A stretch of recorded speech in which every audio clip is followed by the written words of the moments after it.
Afternoon, guys. How's it going? Hello to Volts here.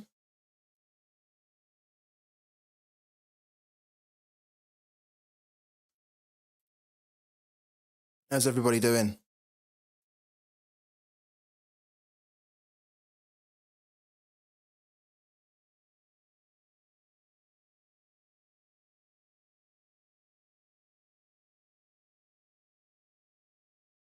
No, the the FTS Man United gallery is not happening anymore unless I can muster up the funds from the gallery I've got to do it. I was going to do it if I put more money into the game. I'm no longer putting any more money into Sorare. That's it. No more deposits. That's it.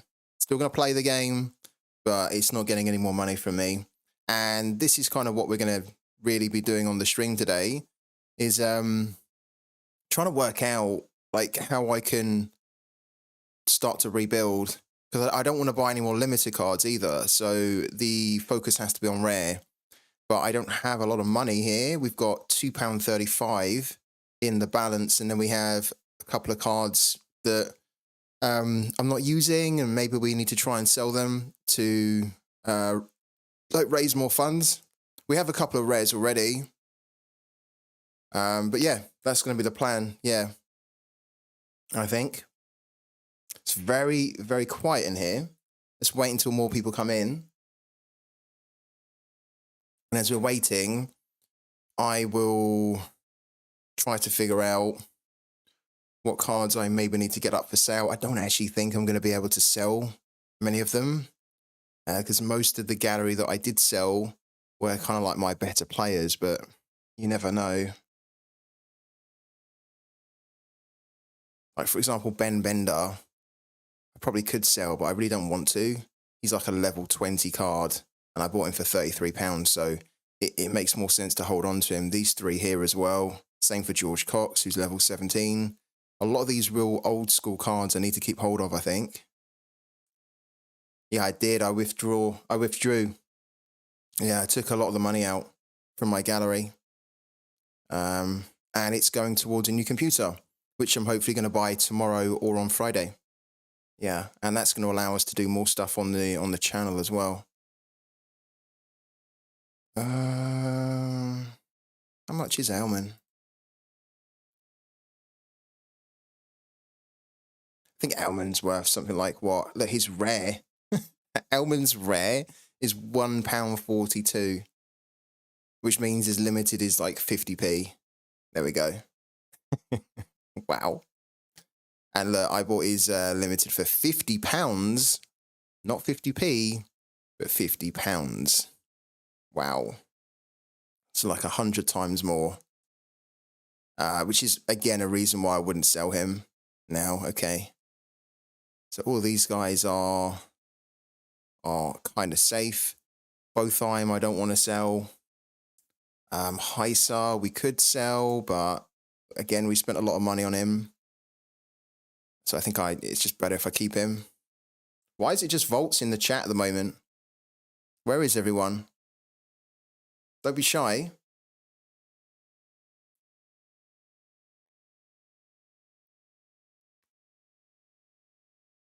Strada's quite useful, actually. This guy we can sell, though. Or at least we can get him listed up.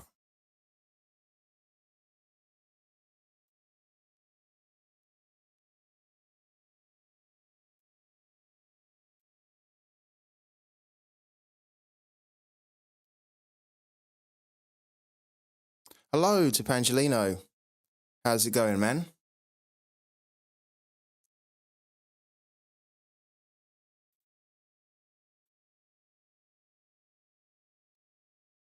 Hold on a minute. What we need to do, I think, is we need to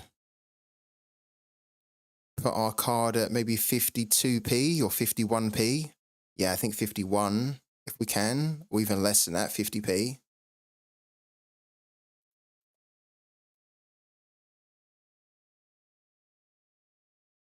Can we do 49?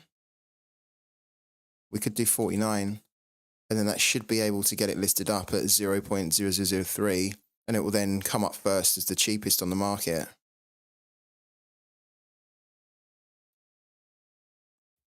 How's the game week going for you, Pangelino?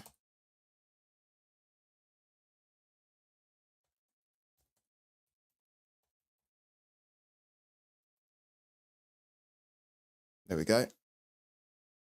Ah, but it's got it listed up at 71p. What? That's not what we wanted to do. All right, it's done. Whatever. Yeah, I did. I sold the 15 rares for 300. Yeah. It was the only way it felt like to sell them. They were taking too long. I wasn't getting anywhere selling them individually.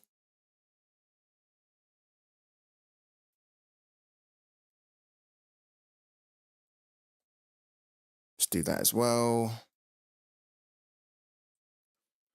Midweek is a no expectation week. I think they usually are, aren't they?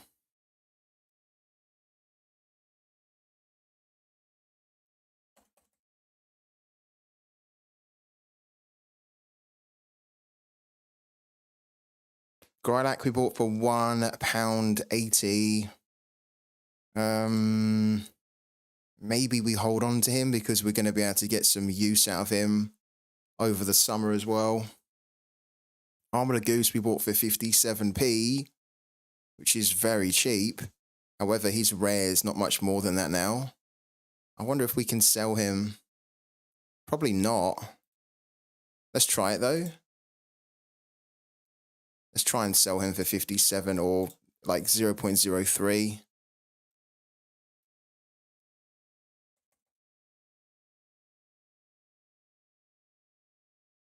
Not quite sure how I'm going to rebuild everything at the moment. I think the focus is going to be on just trying to find really good players in rare that are really cheap and too good to leave. Basically too good to ignore.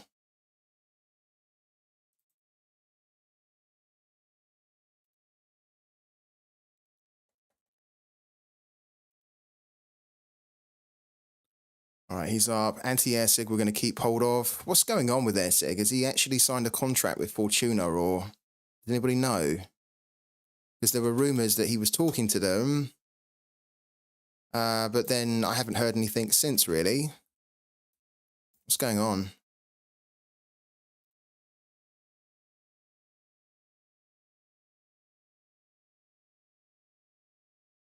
This is from April the 20th. Inquiries show that anti-Essig rumours is not true. There is currently nothing going on between the two parties. Well, there you go. Yeah, it was a rumour that we heard and we thought, okay, that sounds pretty good.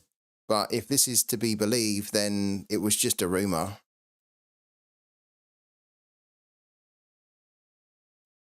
I'm going to keep hold of him anyway because I like him. I think he's good. He is a hothead. But if he finds a new club that's covered in Sorare, he will be a good scorer for us. So we're going to keep hold of him. Hello to Ligma. How's the lineup planning with the new gallery? It's lovely. Honestly, it's lovely. It takes about 2 minutes for me to put lineups out now. It's it's brilliant. I save so much time. Yeah, I've got literally 3 lineups out, and I love it. It's great. Zappa we're going to keep hold of. I wouldn't mind having a 4th one, but I'm not also too fussed really. I'd like to try and get like a starting rare goalkeeper because I sold all my starting rare goalkeepers and I'd like to get one really cheap. But let's see if we can work our way up to that. Karaka we need to keep hold of. Juve we could sell. Well, I don't think we will, but we could sell him. He can at least be listed up for sale. The same for this guy. Yeah, I'm much more at peace now that I have sold most of my gallery. And I'm really excited because I spent yesterday, not on the string, but I spent yesterday researching a new computer. I'm going to get one. I found one. I'm going to get it either tomorrow or Friday. Well, hold on. Tomorrow is Friday, isn't it? So either tomorrow or Saturday. Pretty sure this guy is really cheap now, isn't he? Let's do it like that. And what we're going to try and do because we're not putting any more deposits into the game anymore. We need to see if we can raise any funds with the players that we've got, and then we can use that to start rebuilding. We might as well... I don't actually think I've got any rare goalkeepers apart from 2 which don't play. Which means that we're probably going to keep hold of them so that we can at least put out some kind of a goalkeeper DMP 240 team. Where's... here we go. Able to buy that, rare, and then goal... Oh, we've only got 1. Look, we've only got 1 goalkeeper. What happened with Yildirim? I don't remember selling him. Oh, I did, look. Oh, I did. I sold him to Basilbot for, like, basically nothing. Fair enough. Yeah, so we need to keep hold of this guy. New game reveal soon. Yeah, it will be, yeah. Hopefully this weekend, Lima, you know. If I can get the new computer set up on Saturday, then it means then on Sunday I can then reveal the new game and do a bit of a stream to play through it and show you guys how it works and how you can earn money on it. It's quite cool because there's a good trading element on it as well. I found, and I've been able to make some decent returns on the trading side. How's everything going for you with your lineups this week so far?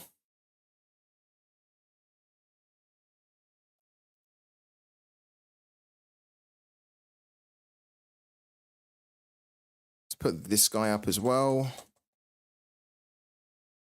We might actually have to buy specifically with the money that we've got here because it's so low, £2.35. We might actually need to buy a player that we can flip for profit. Because £2.35 really isn't enough for us to go out and buy players that we need, right? I think if we go into the pro here and we look at 240 rare. What happened there? Okay, add the team, then 240 rare. What you'll see is that I don't really have enough to put out. I've got like only a DMP goalkeeper, which is what we're going to have to roll with for the time being. And then I basically have Brent Kalman, Ossio, and Kevin Kraus. So we are very low on defenders now. Brent Kalman doesn't really start. He did here, but he's not a regular starter. Ossio used to be. I think Ossio might be injured. And then Kevin Kraus is not a starter. So we have a little bit of an issue. And then we've got Molon, Zapar. Molon tends to start. You can see that we're really at the bare bones of what we have to put out here. And Adam Lafondre is not even a card that is technically mine. It's a card to give away. So I would need to have like a new forward, a new defender, new midfielder, basically just a whole new 5. And then would need to see if we could try and scrape 270 points with a DMP goalkeeper in the meantime.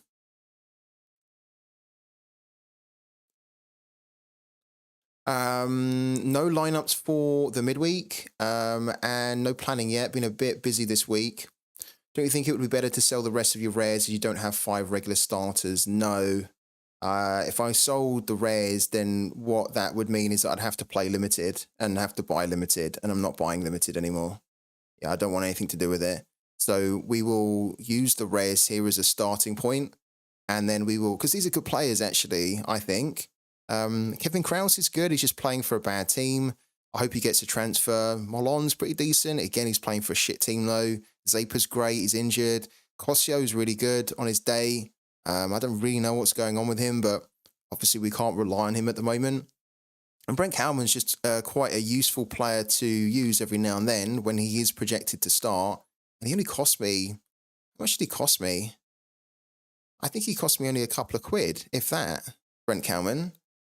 So it's worth just holding on to him, you know, rather than trying to sell him. Where is he? Yeah, Brent Kalman, I bought him 2 months ago. For how much? Okay, so we send 67p and then Cordova and Gescos. Yeah, and you can see that he doesn't really start enough, but in the game weeks where he is projected to start, we will probably use him. How much is he at the moment? Is he okay? How much is he? And Cowman. Can I ask, how did you come about to buy the Alanya Sports stack? Because they've been rolling for you. They have, yeah. I bought them a long time ago when they were not doing that good. But I just looked at the team and thought there's a lot of good players in there that are very cheap, and I had a couple of players anyway. So I had like Tascaran and Florent Hadishanai, and I just thought, well, now that they are both playing for the same team, why don't we go out and buy a couple more players to build a stack? And they were so cheap, it was really worth doing. And it's paid off brilliantly. Yeah, so at the moment he's on 95p. All earnings now will go into bolstering the rares. Yeah, so I think what we're going to do is we're going to try to rebuild in rare. In fact, we're not going to try, we are, because I'm not touching limiteds. I promise you that. I'm not buying any more limiteds anymore. Like I've said that for a while. I'm not touching it. I'm not going anywhere near that scarcity. It's not for me. But because rares are so cheap now, you can buy some really good rares for like £1, £2. And so that's what we're going to be doing. We're going to be swimming in those waters and trying to spot the really good players that are just too good for £1, £2, and then picking them up, either trying to flip them for profit or holding on to them and then trying to build around them.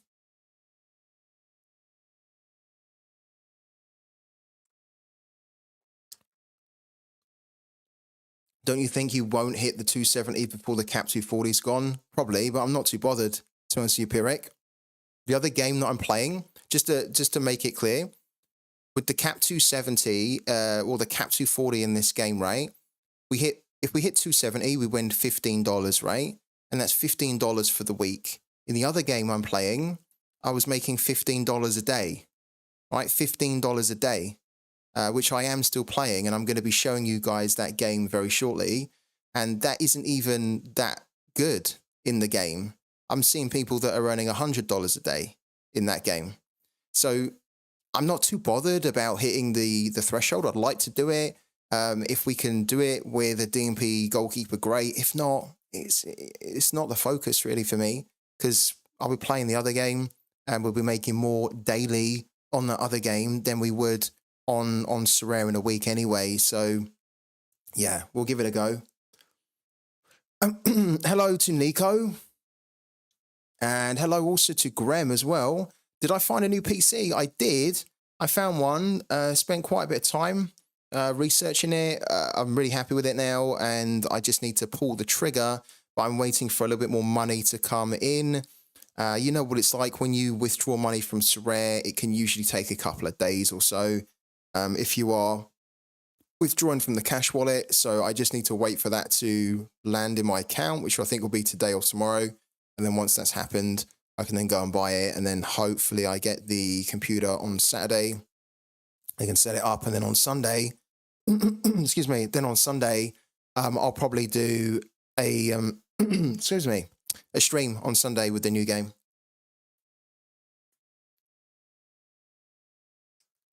Hello to Arthur as well. How you doing, man? All will be revealed about the new game. Yeah, don't worry. All will be revealed very shortly, hopefully in the next couple of days. Right, so let's go back here. Let's go back to this part. Okay.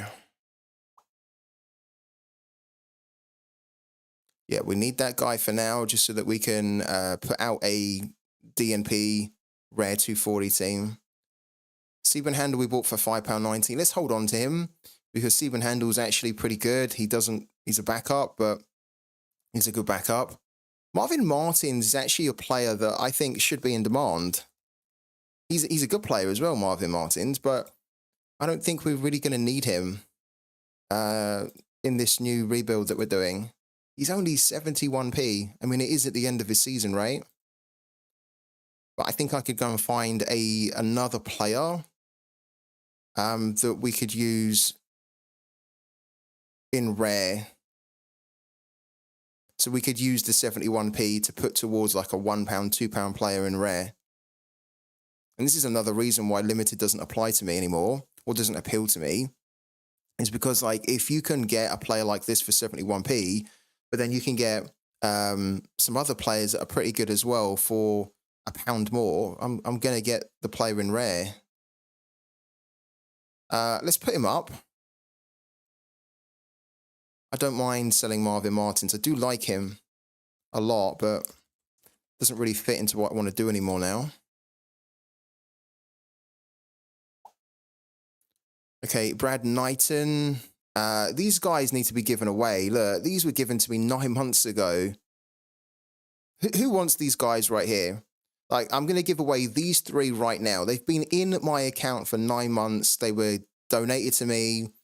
I'll try to give them away. Who wants them? Like, if I see 3 in the chat that say that they want them, I'm going to give them away to you right now. Because I just want them out of the account now. They should have been given away a long time ago.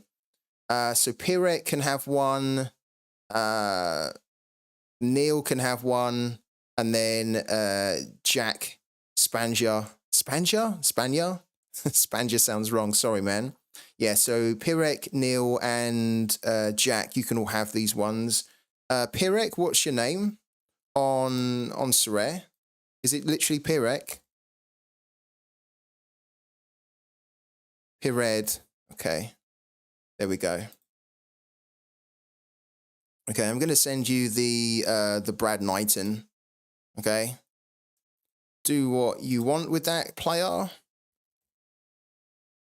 There you go.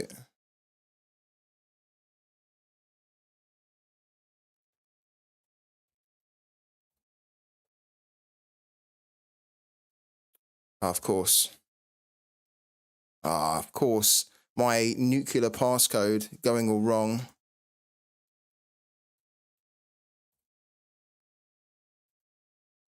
There we go. All right, and Neil. Yeah, I did manage to sell most of my stuff, Neil. Yeah, thank you for asking. Yeah, I sold most of it. I've got my account now is at about £140. And we're about 100. Well, we have 100 limiteds and 13 rares, so it's really almost starting again. Yeah, pretty good. Neil is, I think Neil's 1989, isn't it?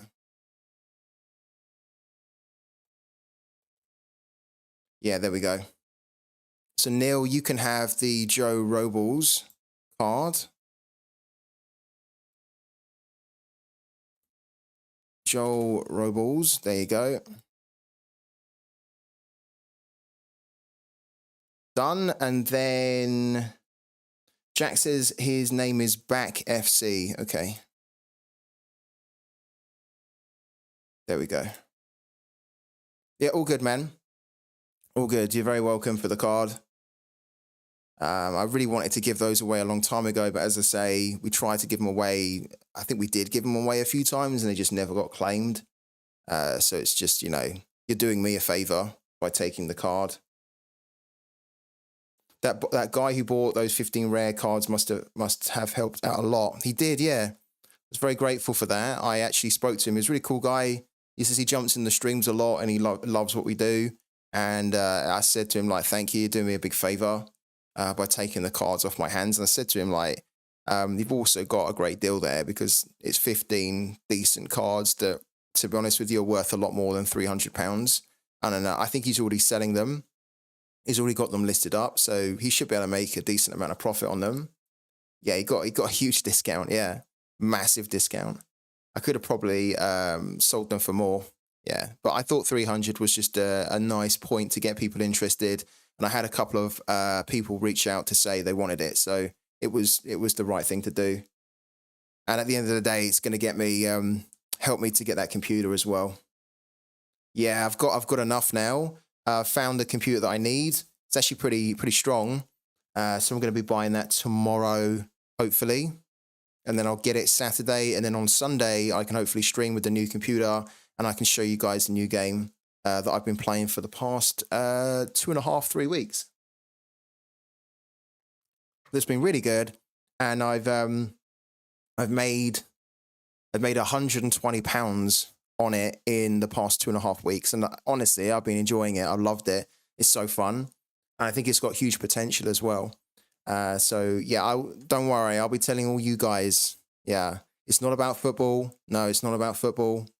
Yeah, it's a play to earn game, but it's not about football. It has a trading element to it though, which we can, like what we do on Sorare, where we're trading, we're looking for like good combinations or good opportunities. It's that type of game. Yeah. Since the new game is better for earnings, can we expect less Sorare content? I don't think so. That's not really in the plans, because now that I have to rebuild, and I'm doing a whole kind of like a rebuild challenge where I'm doing it with no deposits, no further deposits, then I think what will happen on the Sorare stuff that we do is that there'll be a lot more kind of focus on scouting and trading rather than the lineup building, right? Because when I had loads of players, it was just very focused on lineup building. And now the focus is going to be much more on, right, we've got a couple of quid. Who's really good for a couple of quid? Can we get 2 players, one that we keep, one that we try and flip, and then make 50p on that player? So it's going to be a lot more focused on that, which I think is going to be good, right? Because I enjoy that, and I think that you guys generally enjoy that more too. And the way that the game has gone, I do feel that the game is less focused on that now with the new format and the emphasis on stacks and collections. And so it's quite nice to almost go back to like the Sorare of old, where you maybe just have very little money at all, and you're like, okay, how can we be smart with the money that we've got to try and build ourselves up again from nothing? What am I doing here? I was sending Alexander, wasn't I? There we go. Over to Jack, right? Exactly, going back to the roots, right? Yeah, so I don't think we'll be doing less Sorare content. I think we'll probably still be doing the same amount. But obviously, I will also want to be fitting in the new game. There we go. Okay.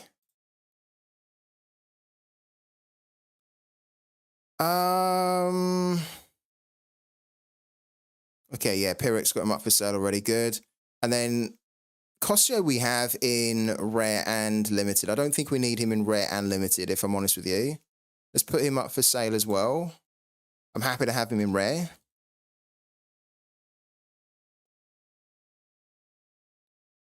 He did, yeah. I heard he played good. I didn't watch the game, but I heard he played very good. Thing is, though, with Sancho, we all know he's a very good player.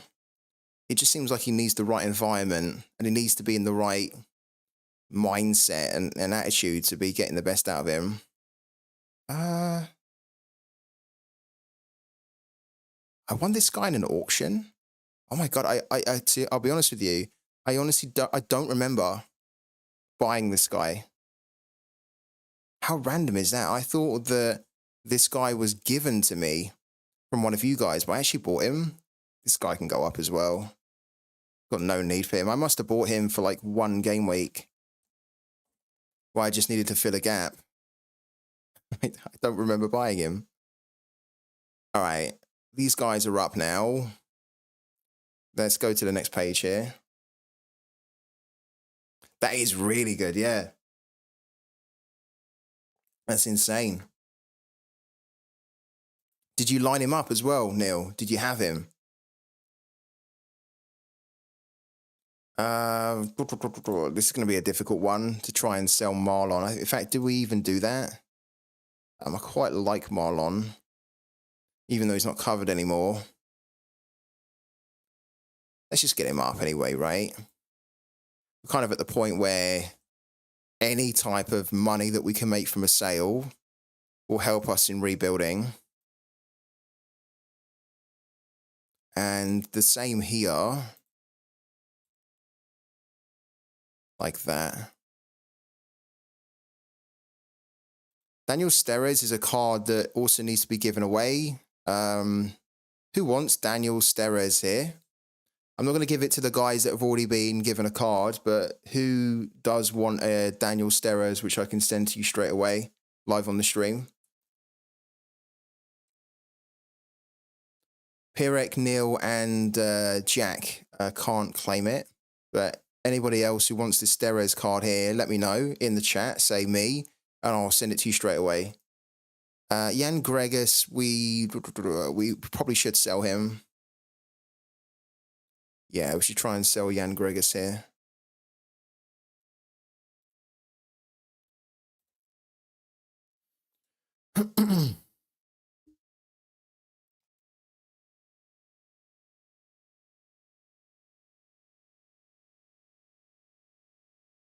Okay.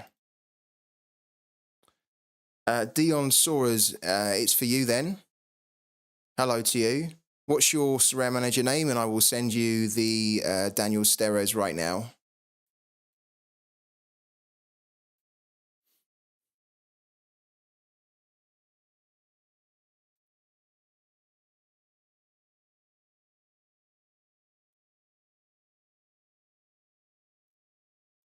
And then we need to get Jan Gregus up as well for 0.03. There we go. Oh, okay.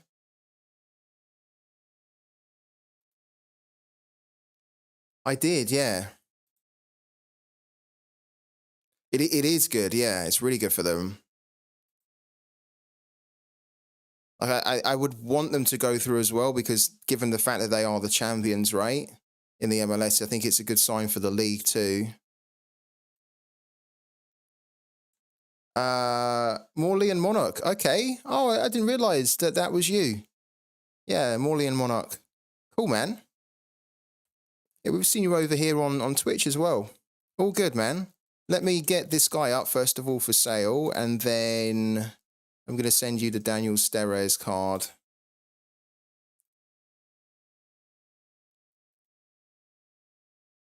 There we go. Trade. And then you can have Steres as well. There you go. Cool. All right. Claudio Bravo. I really like Claudio Bravo, even in limited. But how much is he in rare? £17.53 is the floor price, but his last sale average for the past 2 weeks was £9.64. Yeah, I mean, we'd ideally be wanting to pick this guy up for less than a tenner if we did want to buy him. But we're not really in the position where we can buy him. We will keep hold of his limited, though. It's just a good card to have for 220. We're going to keep Mosa.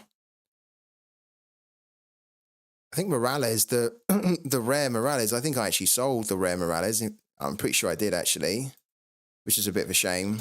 I'll probably keep the limited one of him, yeah. Alexander Callens can go.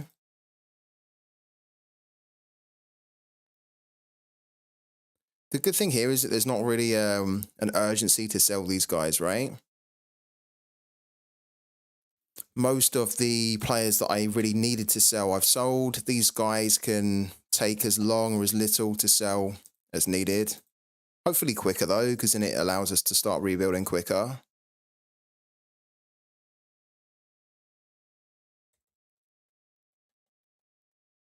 No scouting to do for this game week. I will show you guys my lineups in a minute. And I'll show you that we don't need to do any scouting at all.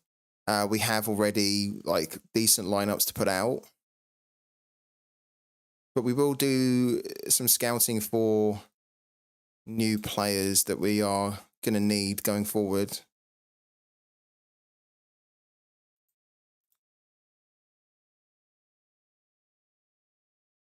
You're very welcome, Dion. Okay, he's really low at 0.003. Okay. not ideal, but again, let's do it because that 70p or whatever could be put towards another rare that has a bit more use now. Kalman, we were talking about Kalman's rare. I actually don't mind putting up Kalman's limited though. Let's do that.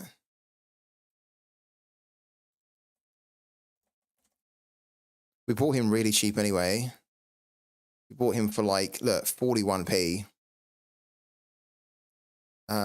Quinn Sullivan, I'm keeping. Jack Price, I kind of am tempted to keep him. What's going on with Jack Price though? Because I thought he would have had a new club. Is he retired? Oh, he's at Shrewsbury Town. Okay, fair enough. He joined on March the 13th. Wow. Interesting. Let's get him up for sale as well then.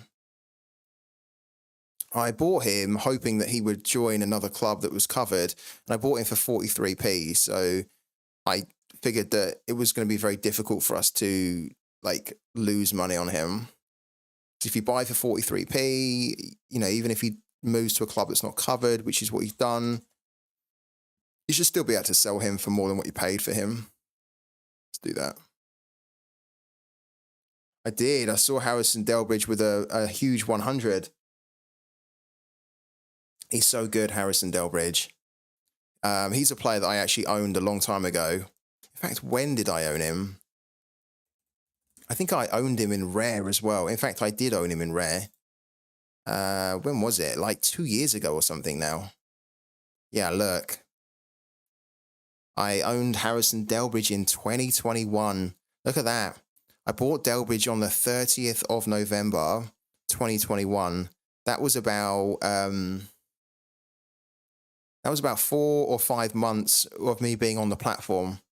And I bought Delbridge for £30, which was very good at the time. And then I sold him for, well, a few months later for £56. So look, I basically sold for over double, which is kind of what I had to, well, not over double, but pretty close to double. And I was like, yeah, we're going to take that profit. And then you could see here that I was maybe a little bit too eager to sell him because I sold him too soon. Because then look, he rose up to £100 not long after that. Look, so I could have really sold him for good profit. But he's such a good player, and he's now at around 40 odd quid today. It's mental that he was hovering so low. Look. I mean, I really find it mental that a player like that could ever drop to less than a tenner. Because he really shouldn't be ever dropping, in my opinion, less than a tenner. He is the type of player that can do that, you know? And he has been doing that. Brilliant, though, if you picked him up for less than a tenner. Twisted Fortune, thank you so much, man. Thank you so much for the sub. Welcome back into the channel. Are you going to rebuild for the summer or next European season? Good question, Jack. I'm not really sure. I'll be honest with you, I'm not really sure. I kind of want to rebuild something that will allow us to play over the summer. So we can just try and have a shot at winning the $15, right? Whilst it's still available. Because if we don't try for the 240 over the summer, then by the time it's the new European season, the 240 is gone. So I think I want to try and put some players together that will play throughout the summer. The difficulty is going to be trying to afford them, seeing as we're now going to be doing a playthrough with no more deposits in the game. But yeah, I don't think I'm too focused on next season for like at the moment. I think I will be later on, but I think initially I want to just try and strengthen the team that we can put out in 240, even if it means doing it with a DMP goalkeeper. But now is technically a very, very good time to be building for next season. Like, I think if I spot a player that we can't really use over the summer, but it's a really good player for next season and they're really cheap, then we'll probably end up buying them. Yeah. I actually think that players are so cheap that it's harming the game, in my opinion, now. Before, you used to look at players and think that's a really good bargain, but now there are so many players that are so cheap that I don't really understand why they're so low. I kind of do, because it's all about supply and demand, but I really don't think that it's that great for some players to be so dirt cheap. Even at the end of their season, the level that they've got to is for me too low now. But it is great for us, right? Because we're now going to be building again, and we can start to pick up these rare players for like £1-2, which is ideal.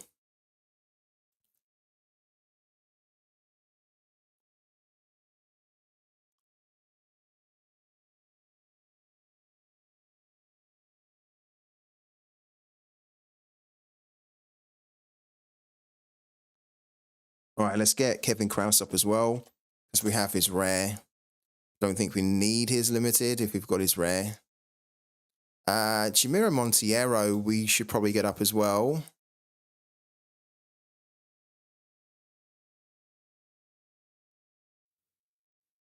Once we've got all these players up, we're going to I'm going to show you the teams that I have for the weekend, and then what we're going to do is we're going to try and find some players to buy live on the stream. Okay, 71p.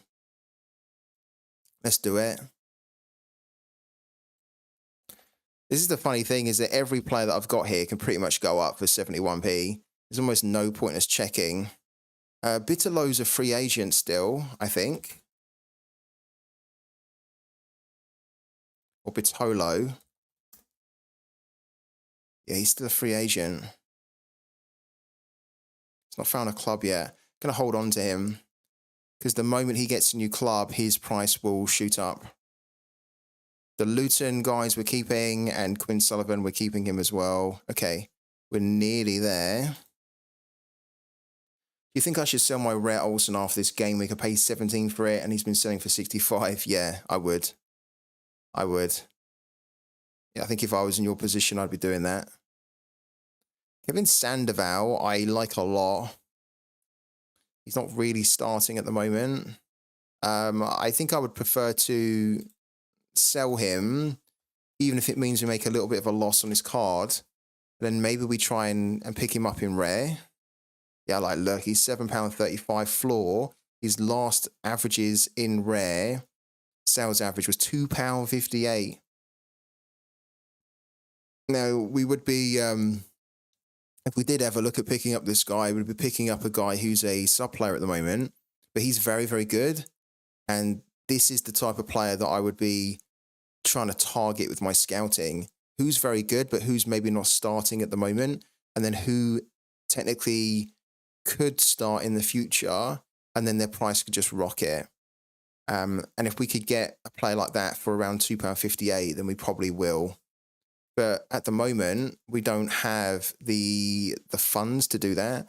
So why don't we put the limited up for sale? Because that 72p can go a long way to helping us get rare cards, right? Whilst they're so cheap at the moment.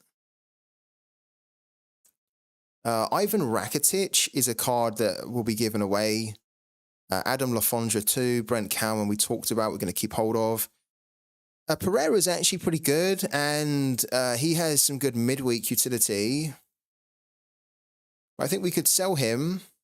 I bought him very cheap, and I think there is probably an opportunity to sell for a little bit of a profit. I don't want to be selling him for £2.39, anything like this here.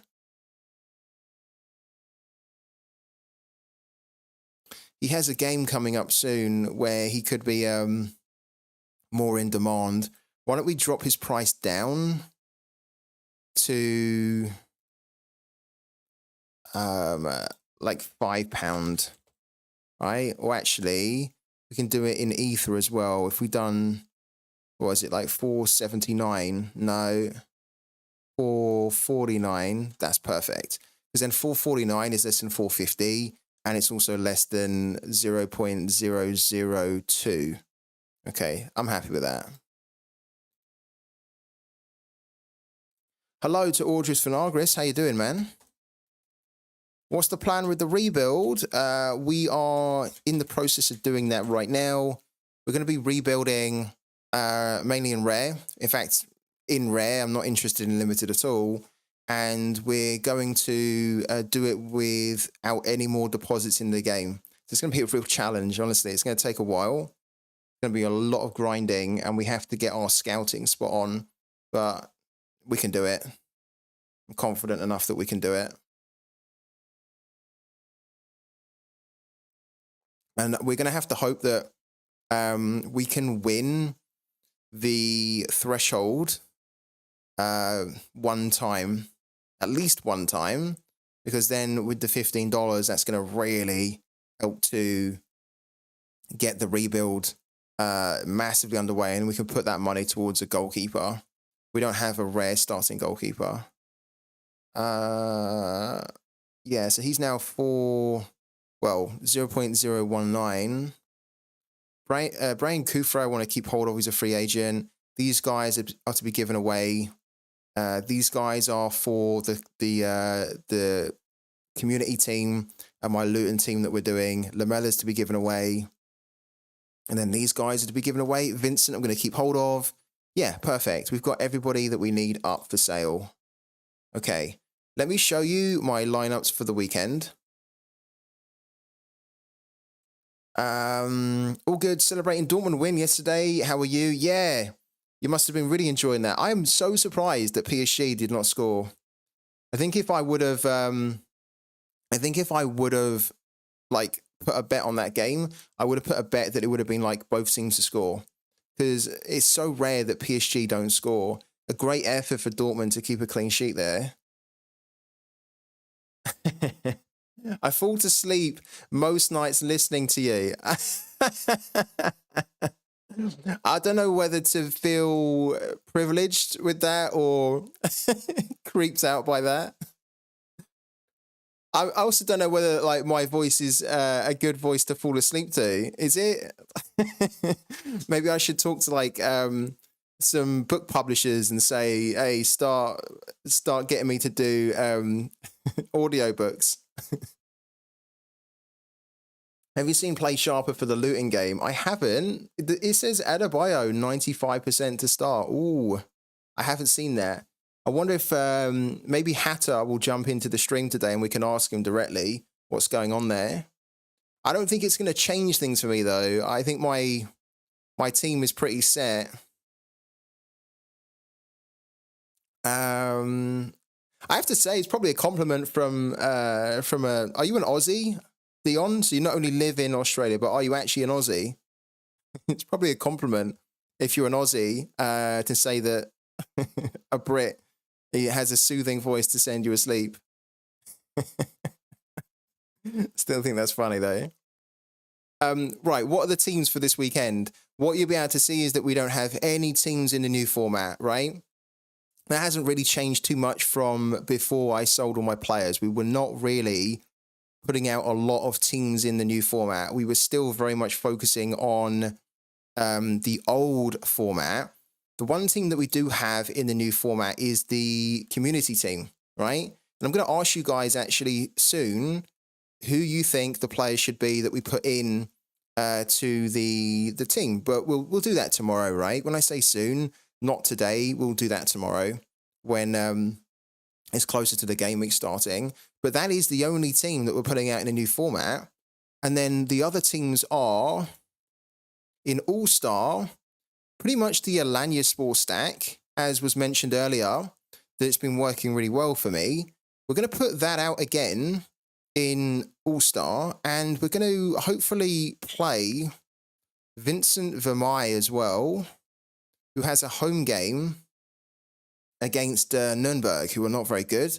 I just hope that he's going to start. He has started in the last 3 or 4 games, I believe.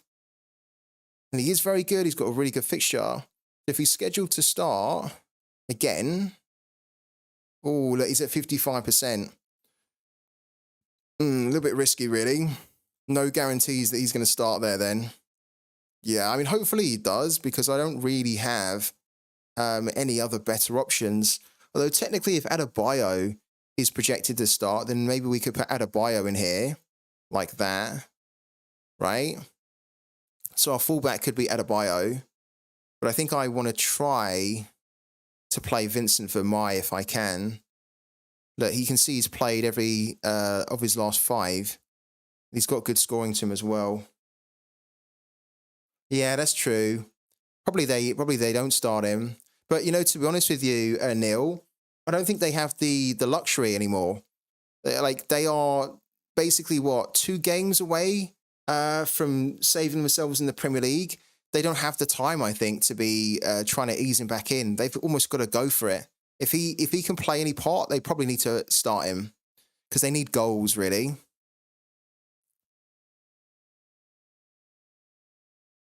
Like if they try and rest him, then it's going to be too late. Because if they rest him or if they leave him on the bench and they just try and bring him back, ease him back in, by the time they do that and he's properly up to scratch or up to fitness, it's done. They could be relegated. So they probably need to be taking a risk with him now if he's anywhere near available. I would, because their survival depends on being able to win this game against Everton. They can't win this game against Everton, or if they don't win it, I think they're down. They need to get 3 points here, and then they probably need to get 3 points against Fulham. I don't think they can get 3 points against West Ham. I think if they win this game and if they win the Fulham one, I think that they can stay up. So at the moment, this is our team in All-Star. And then we've got a couple of other teams here.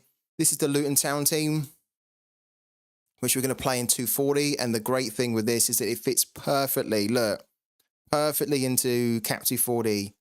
No remaining points whatsoever. Brilliant. And we are going to give the captaincy to Barkley. And then we've got this team here, which might change because you guys might decide that you want Pulido in the community team.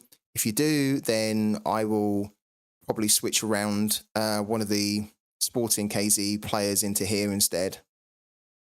But we're doing this with a DMP goalkeeper, and it's not, that important to us really.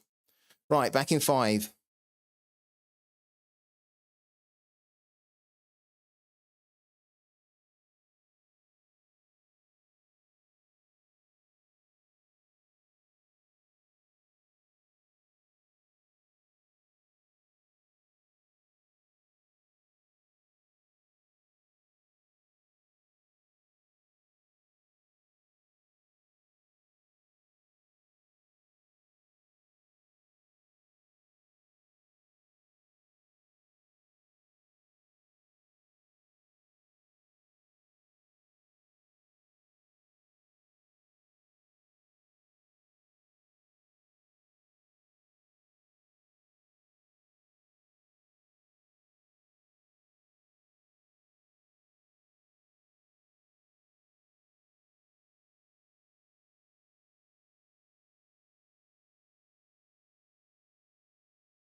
And we're back.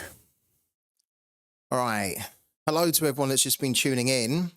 We just took a little bit of a breather, but now we're going to get back to it. And what we're going to do is we're going to start to try and find a player or a couple of players in Rare that we can buy. We only have £2.39, 0.001. Sorry, I wondered what that noise was. There's some weird noise happening. We've only got £2.39. So we're going to give this a go and do some scouting.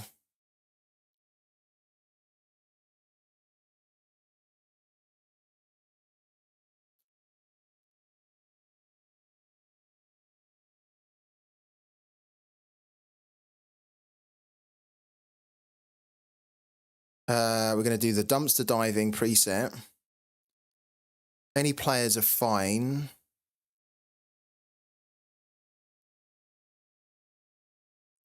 No, there's yeah, it's a good question. So I'm not really switching back to ETH. Not really switching back to ETH. One second, guys. Hold on. Something's come up. 1 second.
Right. Sorry about that, guys.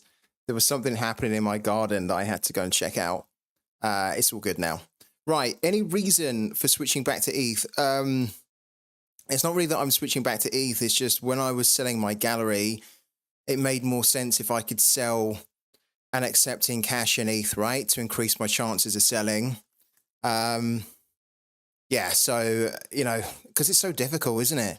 So difficult to sell on Sorare that if you're only accepting one currency, then you're really limiting your sales potential. Yeah, ideally I want to be receiving money in cash. I'm not going to lie, but receiving in ETH is also kind of fine. It's just the problem with receiving in ETH at the moment is that because it's on the Ethereum blockchain, the gas fees on the Ethereum blockchain are so high that the withdrawal fee to send from your Sorare account to a wallet is so high, even when it's low. Like the fee to withdraw, the lowest fee that I've had to pay to withdraw was like £2. £2, right? Which is too much, really. And if you consider in the cash wallet, it's going to cost you about 25p or 25 cents, depending on your currency, right? For me, in pound sterling, if I withdraw like £1,000 from my cash wallet, it's going to cost me basically 25p. It's just like a fixed amount, whereas in ETH, it varies, of course, and the lowest fee is like £2. It's just like, it's mental. Yeah. Can you withdraw on PayPal? You know what? They have added PayPal in, haven't they? I haven't used it. I haven't used it because you can add money with PayPal, But then if you withdraw, no, you can't withdraw from the looks of it to PayPal. You can deposit money with PayPal, but don't think you can withdraw to PayPal at the moment. I can't see that option anyway. That'd be quite cool when they do that. Let's get back here. Right.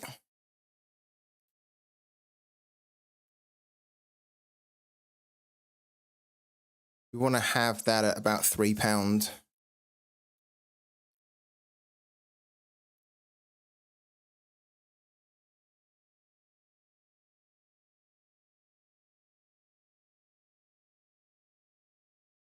Wow. Some interesting players here already. 2,373. Okay, and then I think what I want to do.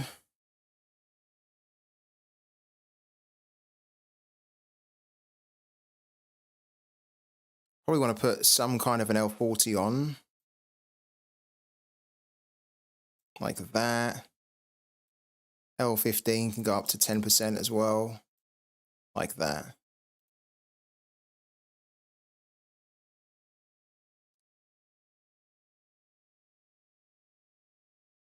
That only gives us 1,738. That's fine.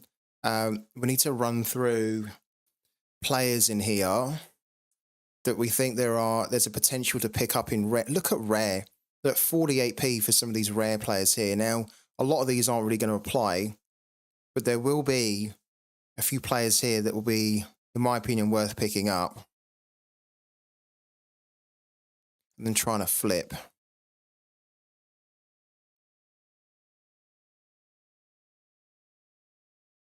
So when I cash out, it asks you your bank card details. No, you have to add I don't know if you saw it, but you have to add in.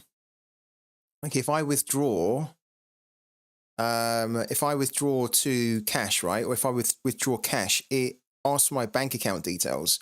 So you just add your bank account details in, and then it saves it, and then that's where you can withdraw the cash to. I don't actually know whether you can withdraw to a card. I think you need to withdraw to a bank account. But maybe you can. But I've just got a bank account added in. Hello to Twitch Gaming as well.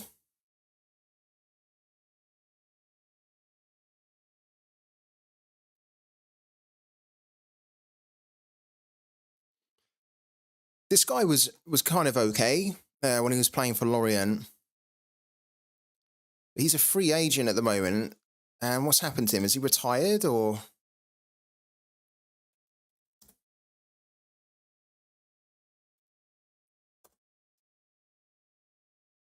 Yeah, he retired. Yeah, there we go.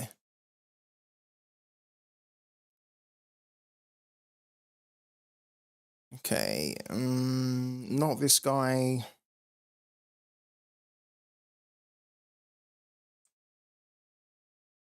Yeah, I did miss it. I've been away from the computer for a bit. Yeah, so I probably missed it. Thank you, though, man. You must be quite happy with the Dortmund win, right?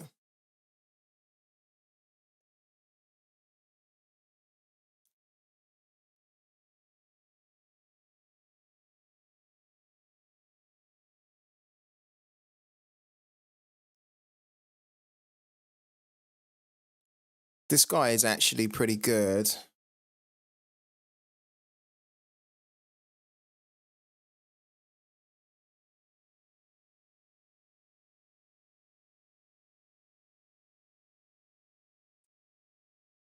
Ah, they're not going to get promoted back up. God, they've been well off the pace, haven't they? They've been shocking.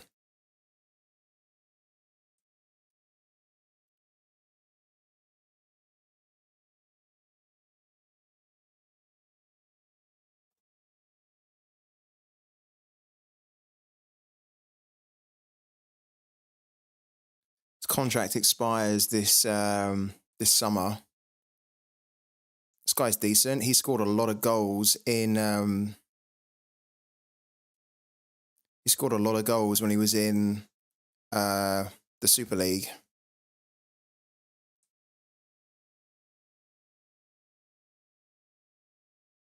Well, he scored 7, but for Alte, that was pretty good.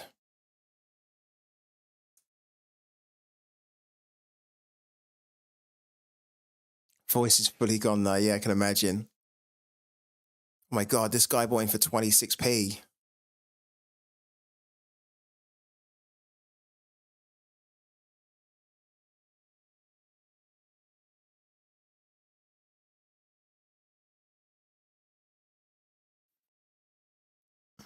$0.002. That's Antonio.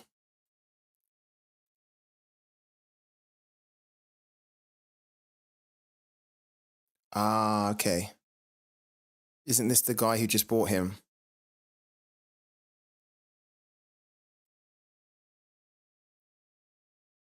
No. It is the same guy, but he bought different ones.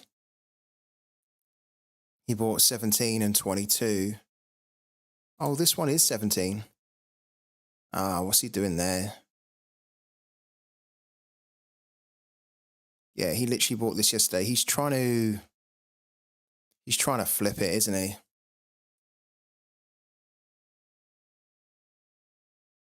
He's trying to make a small amount of profit on it. And probably the same here. Yeah, okay. Interesting. Not for us, though.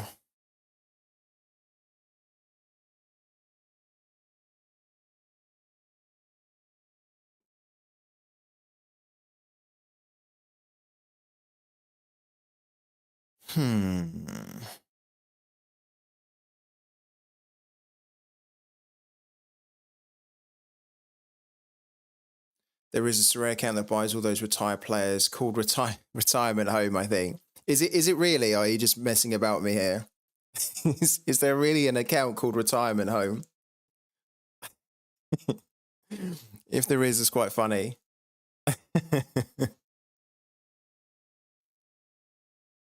That'd be quite a good meme account.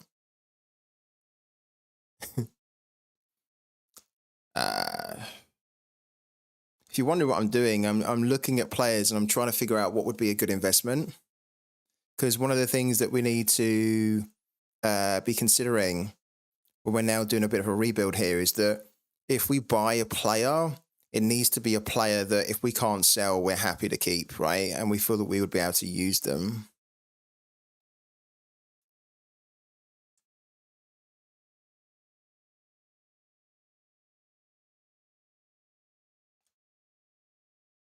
Yeah, that would be pretty cool, wouldn't it?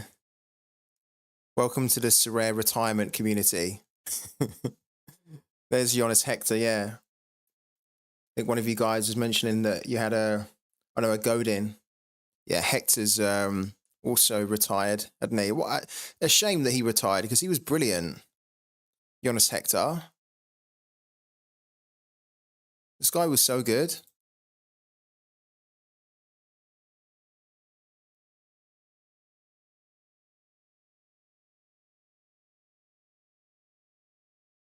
Dominic Badgie's terrible. A lot of these guys are really bad. Salah's Lamonge's last sales. Let's have a little look then. He's a decent player, Salah's Lamonge.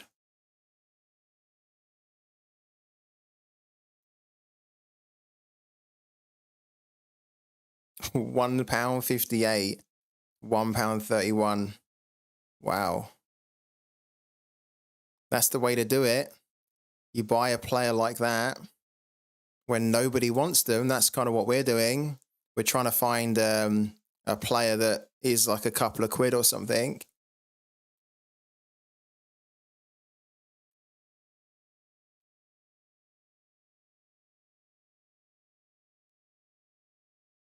Yeah, defo. Good player as well. Dax McCarthy, no. Has Burian retired now? Leonardo Burian. He must have retired, right? No, he's without a club. But he's surely going to retire. Or he's going to play like low-level football.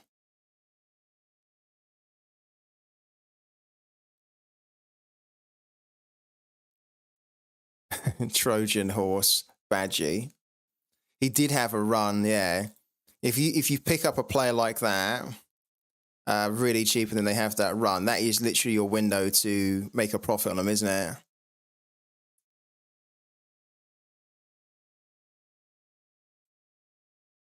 Finn Bogerson is too old now. Chadley's too old. Too injury prone as well. Look at that, Masato Morishige. God, do you remember when we bought Masato Morishige in the limited scarcity for like £3 or something? And his rare is now 72p. But the problem with him is that he's really not starting anymore. He used to be a right beast, though. Look. He's just reached that age now where I don't think he can realistically be a starter for them. A very good backup option, though, for the team. Probably the type of player where if you bought him, like now, and then there was like an injury to one of their central defenders, then he would come in. I think it's this guy who's replaced him, isn't it? Boy, because Henrik Treverson used to play, has been playing for quite a bit anyway, right? But this other guy here, Doi, I was going to say he's a youngster, isn't he? So he's now been given the nod over Masato Morishige. He's not actually doing that good from the looks of it.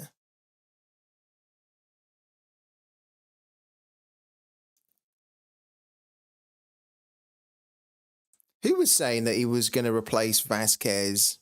No way. Right? Yeah, I agree. I mean, there's no way a fitting replacement. Even the what's the player that they brought in? I always forget his name, but the player that they brought in to basically replace Brandon Vasquez, I don't think is a good enough replacement. What's his name? Corey Baird. Yeah, he's not a good enough replacement. Yeah, and it shows. And I said it right at the start of the season. They brought in Corey Baird to replace Brandon Vasquez. Vasquez, you know, he's going to get you goals every game, right? Corey Baird's played 10. He's got 1 goal. It's not a good enough replacement. He's probably going to come good in the end, but just not good enough. Not the level to replace someone like Brandon Vasquez, really.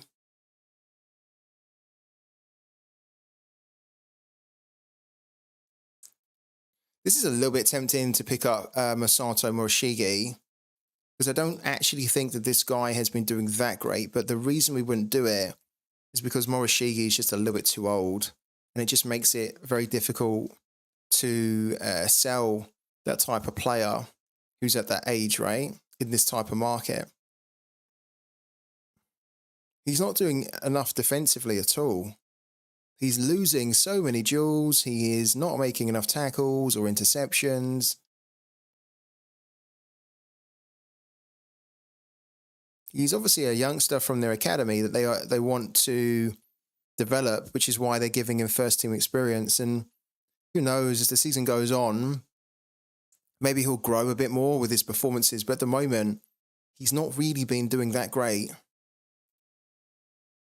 Now, lucky for him is that Tokyo have actually been winning games. I think if it was a case where he was delivering this level of scoring and based on his performances, which are poor, and then Tokyo had been like losing loads of games, and I'm pretty sure that Morishige then would be given the nod over him, because then they would be thinking it's maybe too soon for Kanta Doi to be playing first team football. But the fact is that the team are doing pretty well.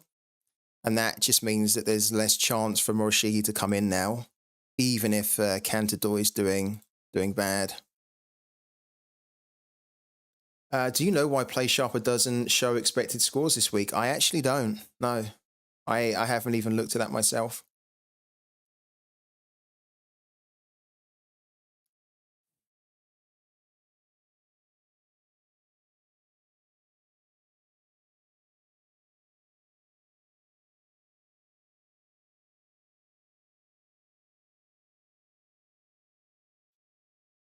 Okay.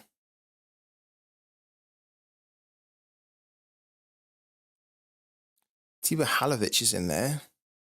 Interesting. Lewis Martins is there.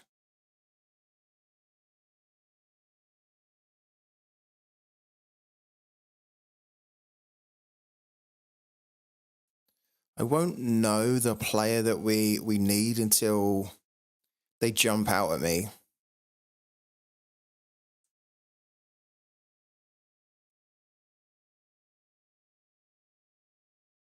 Is Richie starting again now? He started in the last game. He's too old though.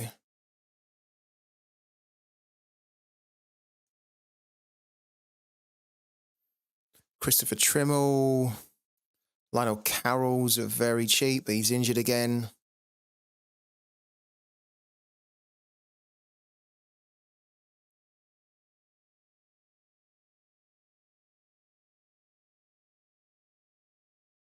Uja's rare is 165. I know. Yeah, I actually had Uja, and I think again I sold him.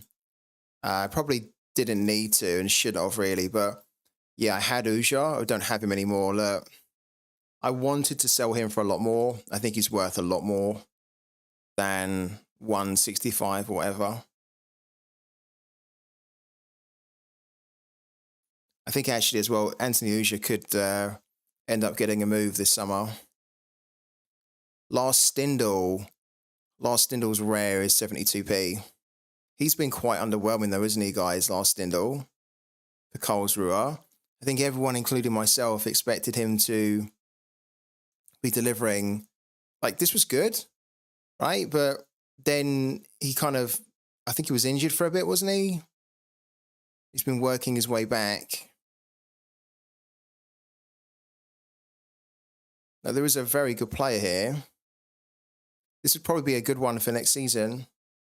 Oh, does he end the career? Oh, he ends his career. Fair enough then. Okay. No good then. Yeah, no good at all.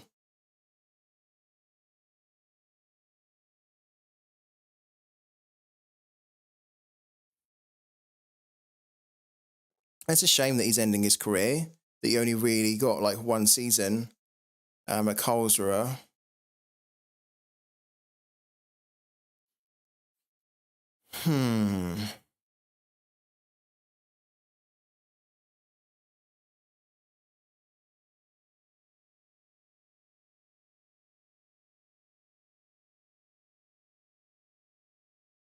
Zemo Bruno has been starting a bit more recently.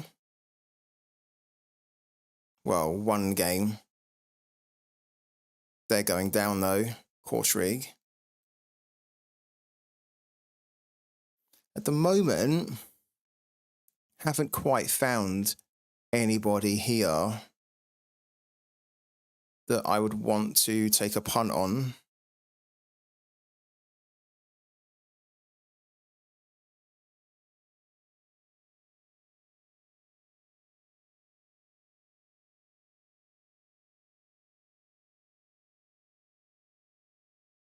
Max Cruz. I saw a picture of Max Cruz the other day of him playing for like a really low level club. And he's so fat now, Max Cruz. He's so overweight.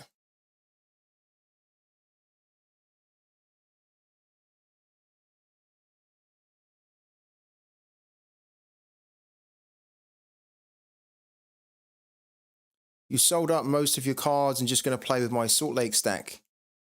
How comes you sold up most of your cards, Colin?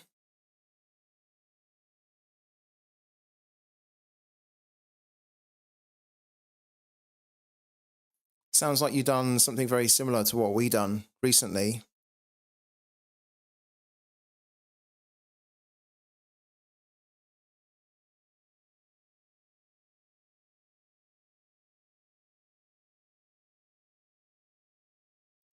Murillo's decent, but he's still without a club. He kind of fell out of love with the game, to be honest. You know what? I can relate to that. Yeah, I kind of actually used the same words myself earlier this week when everyone was asking me why am I selling most of my gallery, and I still want to play the game and I still enjoy the game and aspects of the game, but I said exactly the same. I don't have the same love for Sorare as I did 3 years ago. And a lot of that is down to, I think, the state of the game and where the game is now. The same frustrations that are in the game that were there 3 years ago. Things that haven't been addressed. The poor comms is still an issue. Just a load of things that just are sucking the fun out of the game constantly.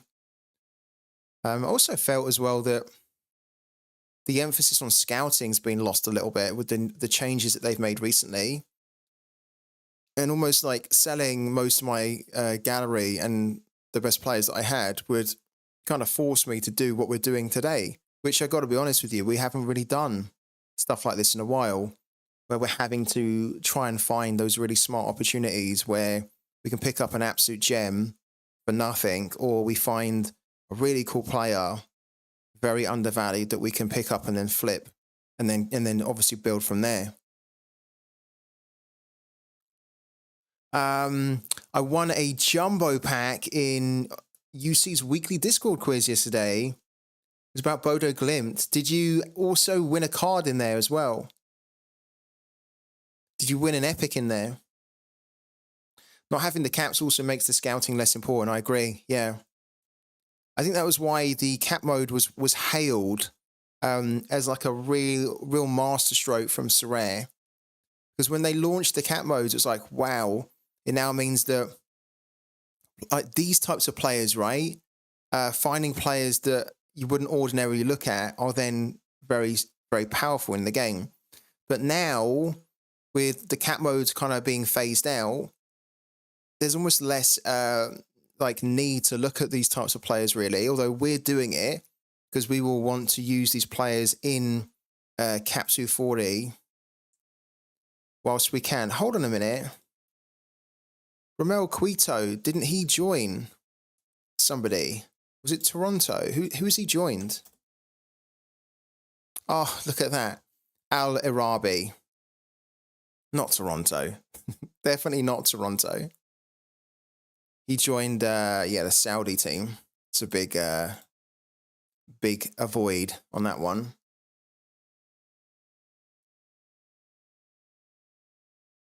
Yeah, you should hold on to the stack, the Salt Lake stack. It's always worth having some skin in the game, you know? Are you going to be investing any more, though, Colin? Now you've sold up, are there plans to invest more, to put more money into the game in the future? Or are you doing what we're kind of doing, where there's no more money going in, but we will try to generate a team from what we've got?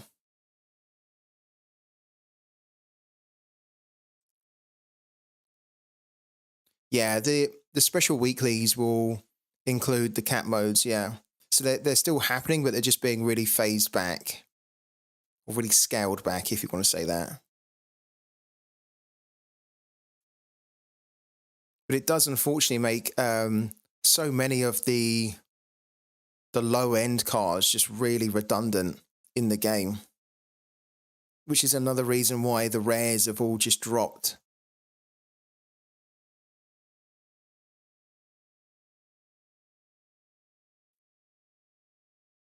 No, only if you win rewards and money from the game, but won't put nothing else in. Yeah, I'm the same. No more money. I put so much money into Sorare over like the last 3 years I've been playing it, and to be honest with you, I don't really regret it.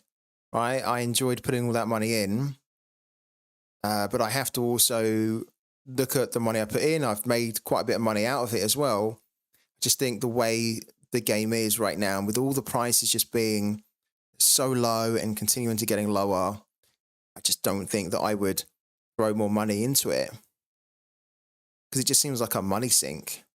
And I'm happy to just see if I can make money out of it. Other people won't see it that way, and that's absolutely fine, right? Because you might think, I don't mind spending 500, £1,000 in the game because it's just a load of fun for me, and I get almost that return in the enjoyment it gives me, and then I can also win some rewards as well. So it doesn't really matter if the cards just keep going down in value. What I can get out of it is worth it, and there's nothing wrong with that at all. But for me, I think my enjoyment in the game is definitely a lot less compared to what it was 3 years ago.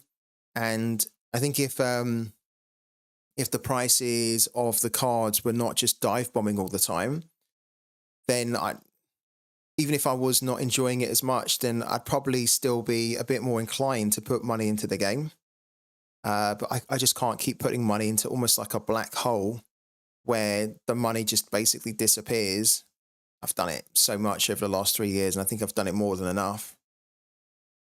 And I quite like the challenge as well of being able to try and build something now from nothing, which is a challenge because we are looking for a player still, and we haven't really found anyone.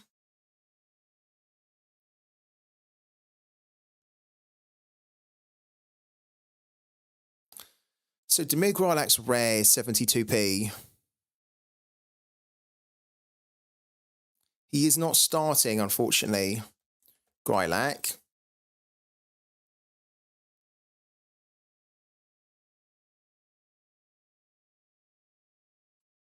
But this is probably the type of player that I would be interested in picking up for very cheap. You can see he's not starting.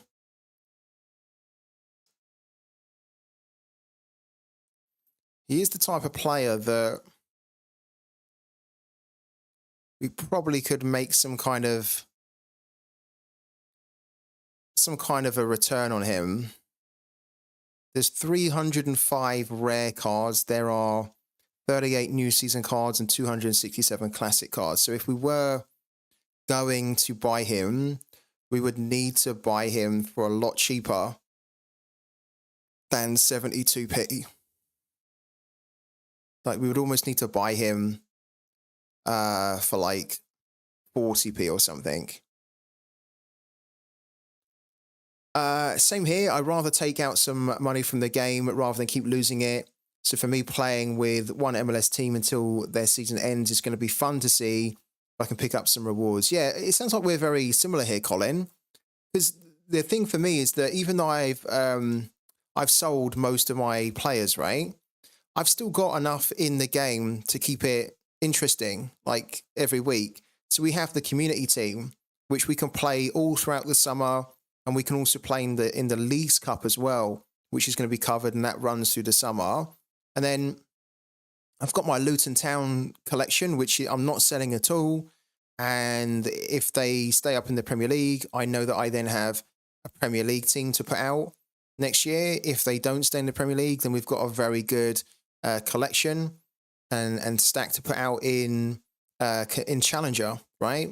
I've got a couple of extra players here. We're missing a goalkeeper, of course, but if we could find like a rare goalkeeper, even another DMP goalkeeper, or maybe this team does really well with the DMP goalkeeper and we win something, that then helps us to be building. So I'm kind of in the same boat as Colin, really. Like I'm happy with the investment I've got now in the game, and it's just about trying to find a way to turn what we've got into more without putting more into the game. Ooh. Okay. Here's what I think we'll do. Demir Grylak, we will put an offer out for. We've got to be really careful here, because I don't mind picking up Demir Grylak, knowing that, of course, he's a sub player at the moment. But if there's an injury to Fafa Picoult, for example, then it means that Grylak will start more. And also, the season still has a lot to play. And there will be some games where Demir Grylak will be favoured a bit more. Where is... Oh, Fafa Picoult's not even getting on anymore at the moment. Interesting. I thought Fafa Picoult was playing instead of this guy.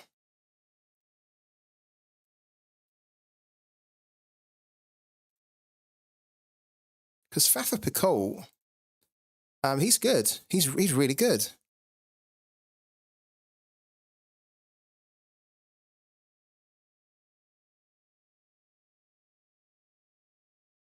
All right, looks like he got injured in this game and then he's just working his way back from injury, right?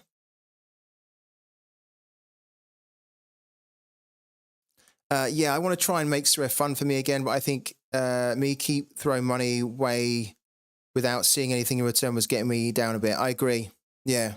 And it's actually great to hear that you realized that and you made the decision to take money out, keep some of your investment in the game, and then just have fun with that, right? I wrote a tweet yesterday, and I'm genuine about this here, is that when I decided to cash out a lot of my money from Sorare, I thought that I would feel a big sense of regret from doing it. And I thought that I would be like really not feeling great that I spent all this time building up my rares and building up the gallery, and then I then just cash it out, and then I'm basically working with kind of like the dregs. And I'll be honest with you, I have not regretted it 1 second since I cashed out the money. I actually am now feeling much more positive about playing Sorare because it's going to be a whole new different way that I play it and a challenge every day for me now, rather than just putting out the same teams and getting some rewards, but getting rewards that aren't really worth that much in many cases. Just, I'm going to be, it feels like a new game for me, you know, Sorare, even though it's not, because I'm approaching it in a completely different way. Hello to Assets in Sport. I'm good, man. How are you?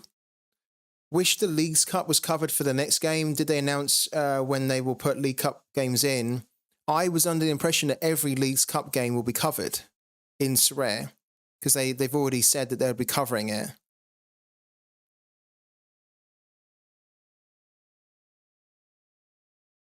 I mean, when is the Leagues Cup happening? Here, like, right? 31st of July. Yeah. Yeah. It is like that, Twitch Gaming. It really is like that.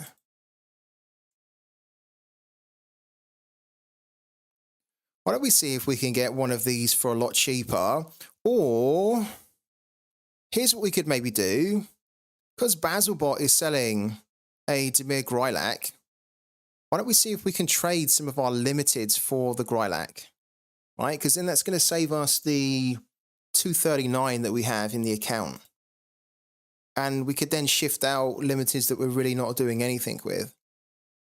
Let's try that to begin with.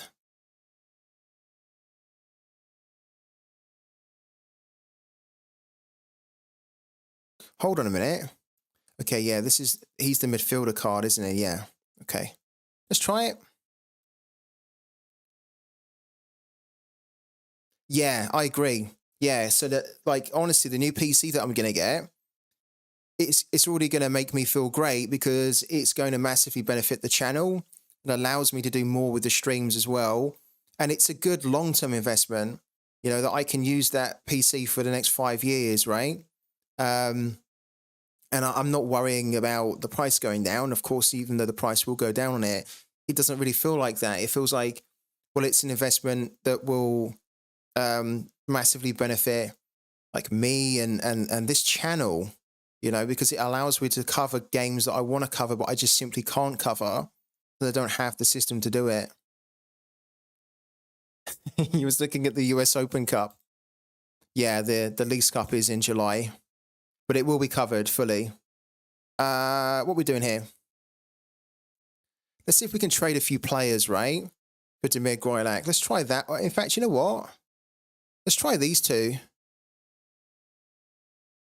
Let's try those two.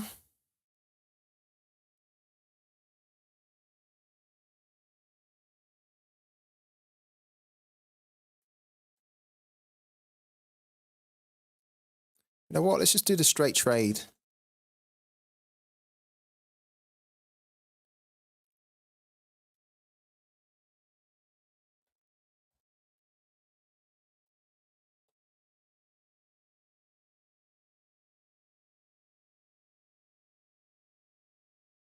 I did, yeah. I did see the rumor about that. That would be an incredible move for the MLS and also for him, I think.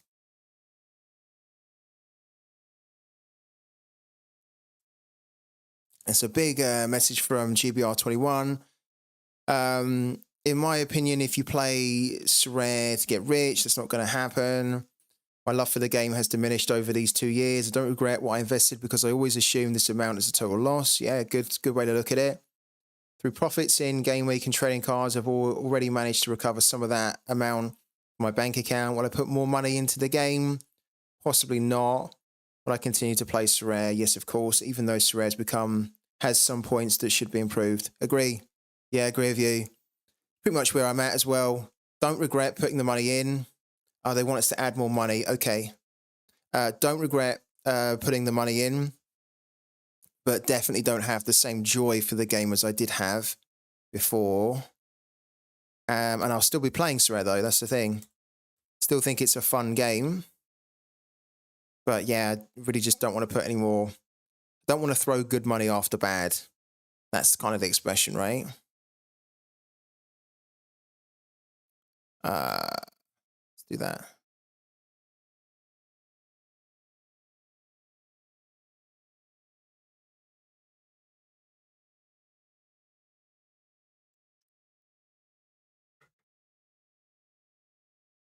Yeah, it's very cool for the league, yeah.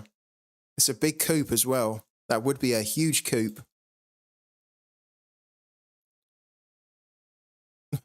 What? What kind of counter offer is that? The Demir Grilak at the moment, Basilbot is selling him for 0.0003, 71p.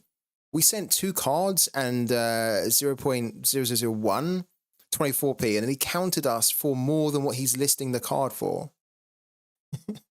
What kind of nonsense is that? What is Basilbot up to here?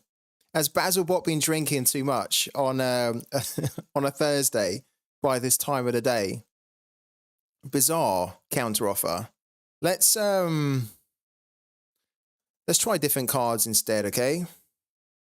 Maybe he's not interested in those cards. Why don't we try Ivan Marquez and then Ahmed Goose, for example? Right? Let's try that. He's bottom of my bot list. Oh my god. That's a mental counteroffer. Let's try that. And then maybe what will happen is we'll need to throw in a third card, which we'll possibly try after this, right? But let's try this for now. Right. And I'm expecting this to be rejected. But then if it's rejected, we try a third limited card. And then if that's rejected, we try a third limited card with a tiny little bit of cash in there.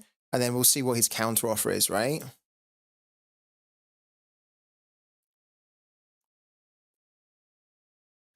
Hello to FBL Thinker.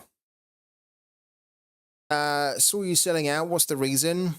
Main reason is I needed a new PC. And I wanted to yeah, here we go, add more money. You guessed it correctly.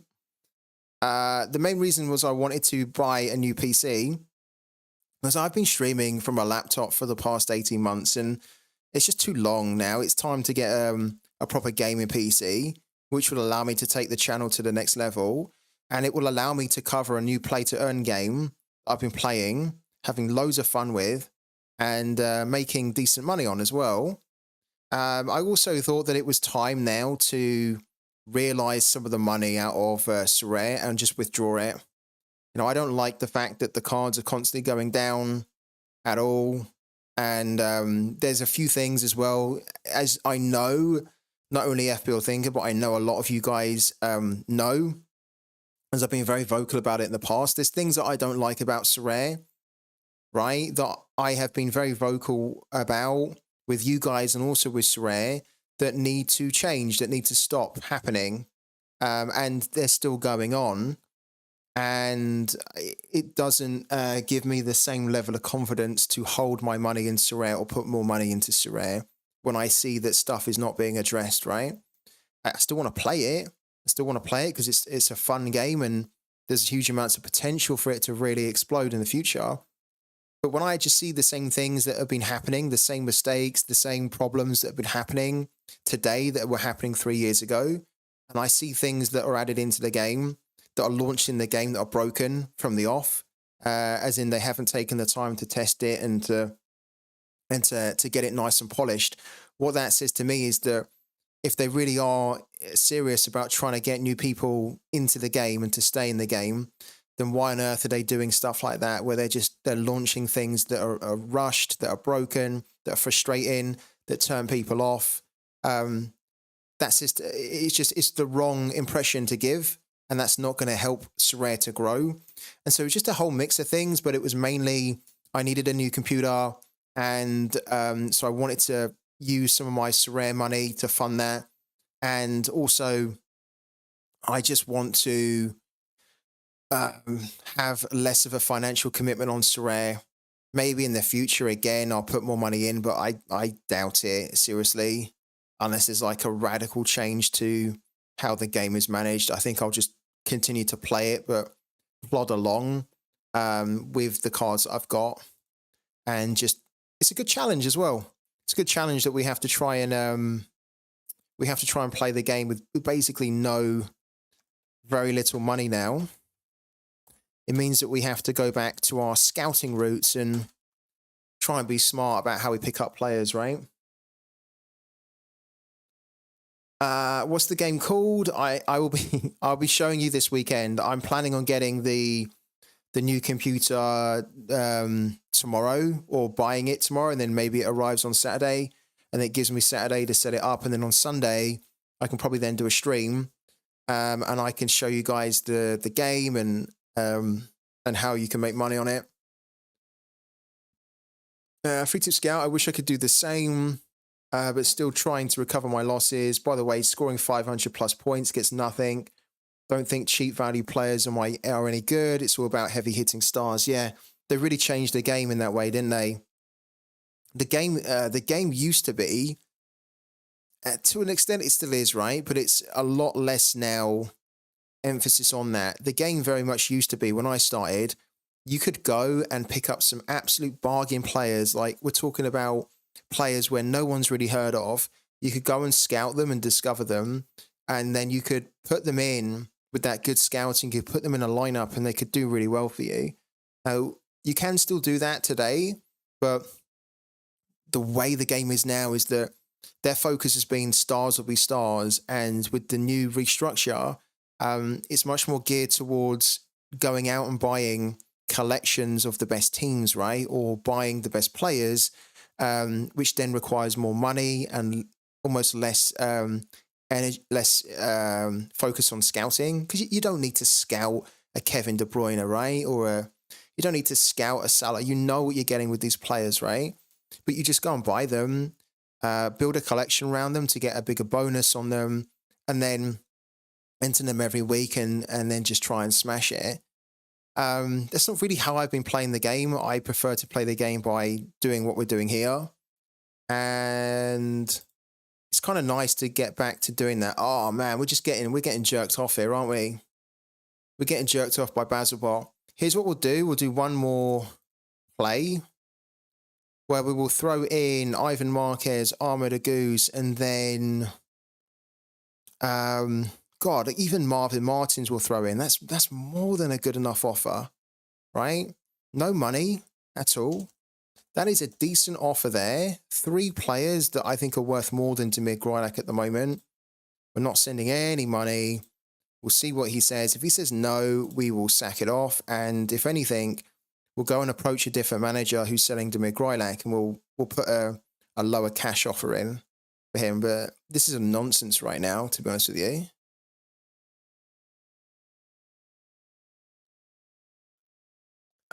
Without caps, all heavy hitters can play everywhere.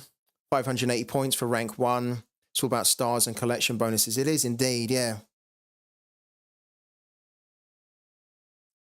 Well, I think the worry here, FBL Thinker, is that when Sorare decided to do the new division format, and they decided that they wanted to do a structure where it's about trying to move up and get to the highest divisions. In order to do that, you probably will need to have the best players in the game. In order to get those, you need to put more money into the game, right?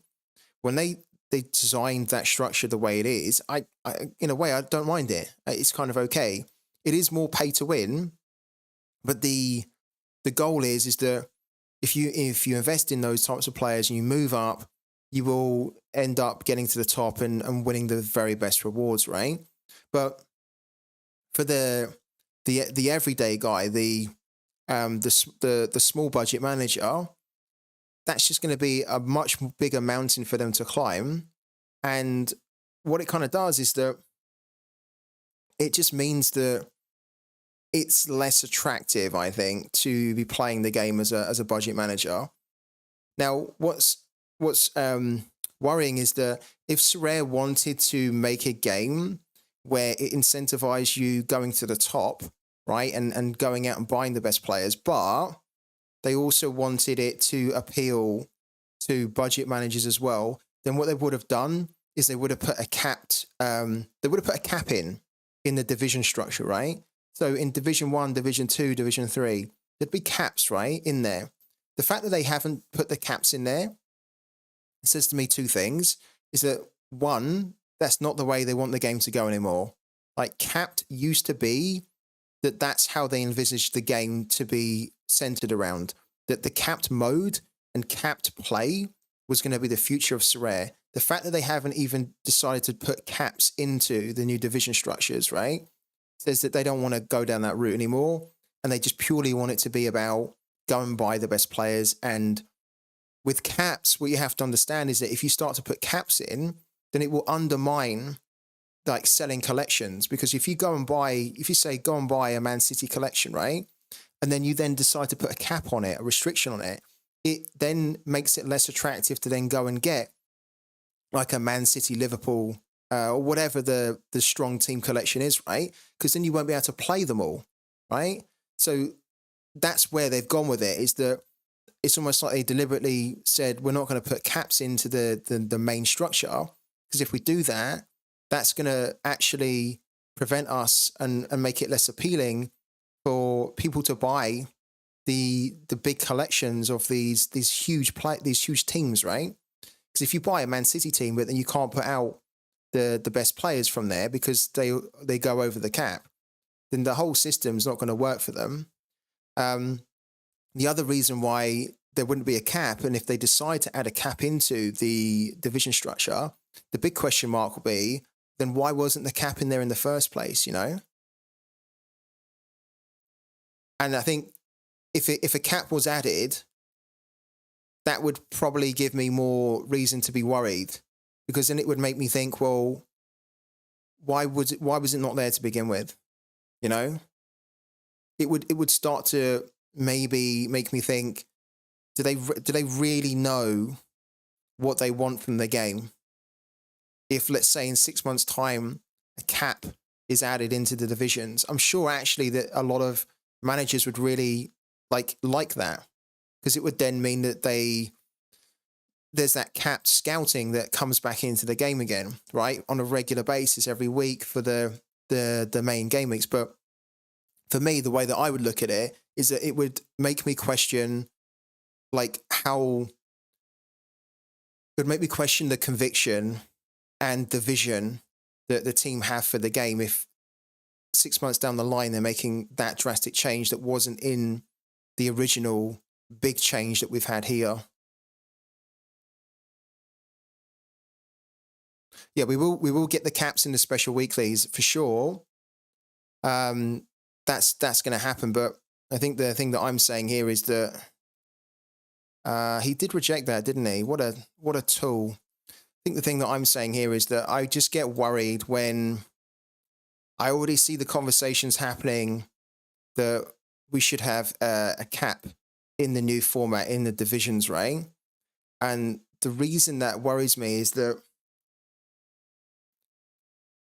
maybe that's something that should have been considered to begin with, right? And if it was, then what was the reason why they decided not to put the caps into the main format? And I think the reason is, by putting caps into the main format, it then means that it's going to hurt Sorare's bottom line, because they won't be able to sell, and the appeal of selling collections will then be decreased, because then you won't be able to go and buy a Liverpool, collection and then just play it like without any restriction, right? Because then you'll have to worry about fitting it under a cap.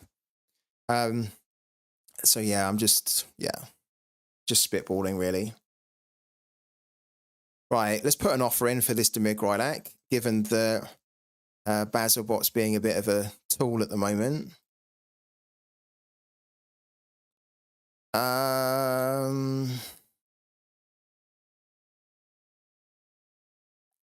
It's got it listed for 0.003.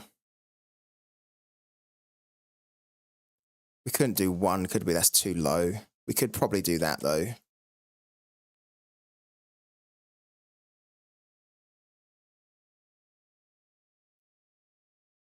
He says he's very active, so let's find out how active he is, really.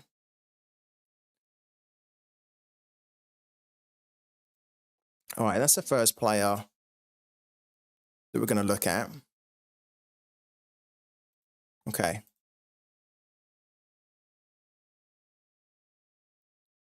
I mean, what do you guys think? I mean, I've been giving my opinions on it, but what do you guys think? We've had a couple of guys in here that are saying that they've also sold up and that they still want to play the game though because it's fun. What do you guys think about, for example, cap modes in the divisions? Right, the new format. Do they need cap? Do they need a cap in the divisions? So if you play Challenger Division 1, should there be a cap limit in the division? Is that the thing that's missing from the divisions at the moment? I mean, a lot of that conversations come up because it would then prevent the Wales from entering in Division 5 with their really strong teams, which is what is happening at the moment. Is that like a Man City team, like a full Man City team, for example, could be played in Division 5 to then sweep up the top rewards in Division 5. And that's where the cap conversations come through, is that if you start to add a cap into these divisions, then that will prevent that from happening. There's also been conversations about whether whether you should be even able to choose a really low division.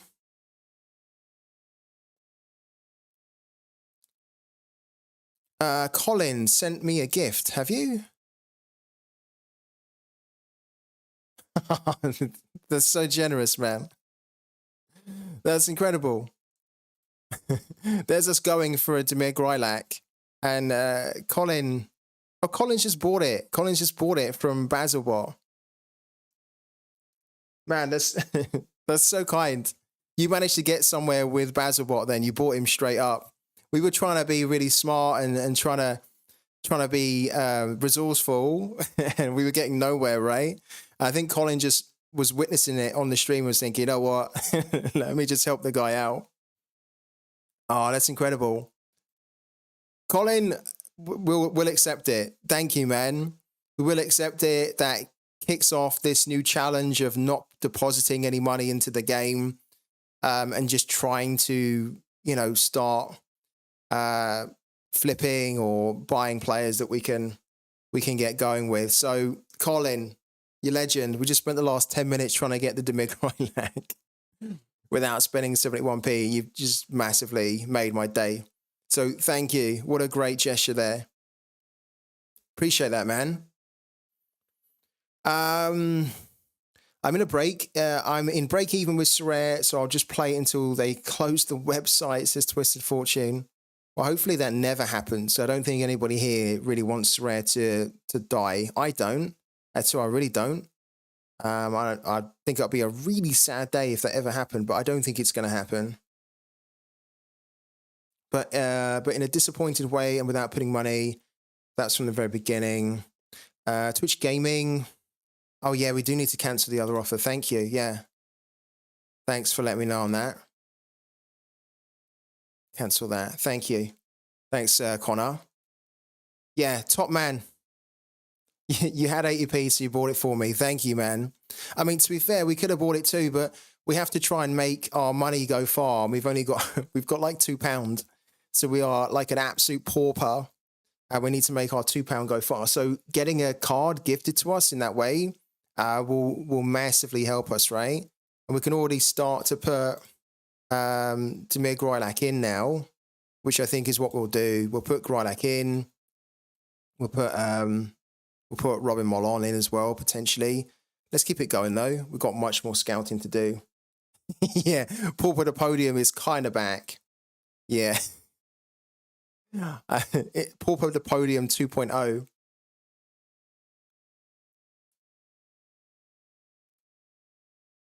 Right, let's keep going.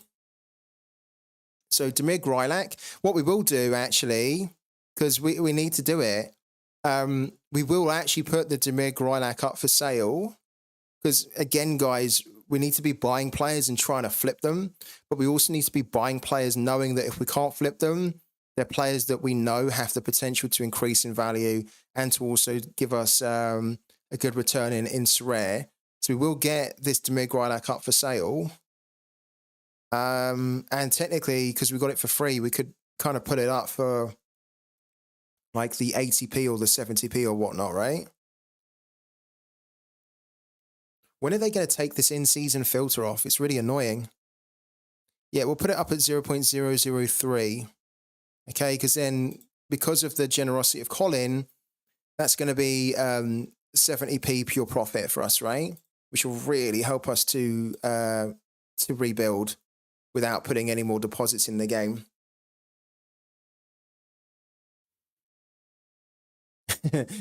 Sell it to Basilbot for 0.004. Yeah, thank you, Colin. It's nice, honestly. It's nice to receive a card like that in that way because, as you say, I'm always giving cards away, and I really don't mind doing it. I really enjoy doing it, and I like helping others out. It's really nice to be on the receiving end of that as well, though, man. And I never expect it, and I never would ask you guys for that at all. But of course, when you see that, you're like, wow, that's super generous, man. Thank you, because that really is going to help us to get started. So let's get him uplisted, right? we could sell him back to Basilbot, couldn't we? But we won't. We will do that. I don't think we could sell it to Basilbot. He'd probably give us like 0.001 offer for it or something, right? Let's do that though. And I want to make it clear that I'm very happy that we've got Grylac because I think that Grylac will increase in value at some point this season. So even if we don't sell him, we'd be happy to keep hold of him. He's actually a good player. To the real world. I've done so much trading on the other game over the last 2.5 weeks, and it was really good. I was like selling players or selling, I don't want to give too much away. I was selling items for like really low, almost like the floor, and they were just flying off the shelf, but I was making a decent profit on them. Thank you to Tony as well for the follow. Welcome into the channel, man. That was your first ever rare that you bought, Colin. No way. Well, you'll never forget that one. You'll never forget that.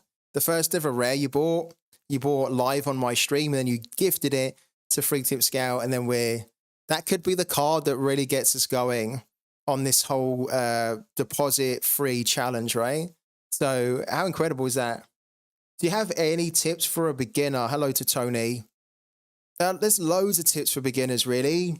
I think a couple of tips I could just give you right off the bat is that any money that you put into Sorare, make sure that the money that you put in, whether that's £20, £5, £500, doesn't really matter about the value, but whatever money you put into Sorare, just know and put it in knowing and considering that it's probably money that you're not going to get back. Okay, so you need to put the money into the game with the expectation that you're probably never going to get it back, right? Hopefully you can make some money off it, right?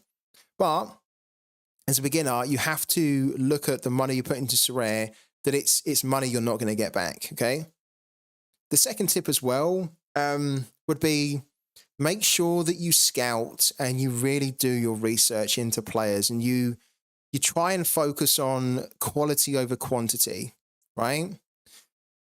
That's a very good tip that I think a lot of people who are new to Sorare don't tend to do. And will just tend to buy lots of players because they're all really cheap at the moment. Don't really do that. Try to focus on a few players, even if they're a little bit more expensive. Try to pick up more quality than quantity. And when you're lineup building, you really need to lineup build as early as you can and keep going back to your lineups as much as you can to almost do drafts, right? To revisit what's a good lineup, what's changed, that kind of thing. And another tip is to jump on the streams as much as you can. Right. So we've got Grydak up. Let's keep going. We're bonded forever, Colin. Grydak bonds us.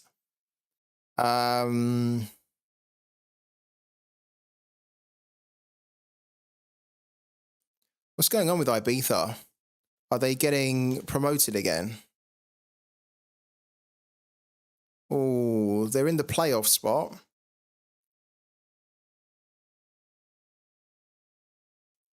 It might be worth looking at Ibiza in about a couple of weeks' time. Ibiza players, anyway, depending on how they do in the playoff spot.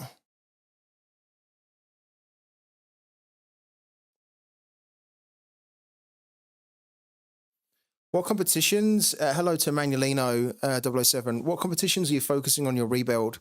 Well, it will be the 240, but we'll be playing 240 with the DMP goalkeeper. And so we need to try and see if we can hit like 270 points to win the $15, which will be massive for us, right?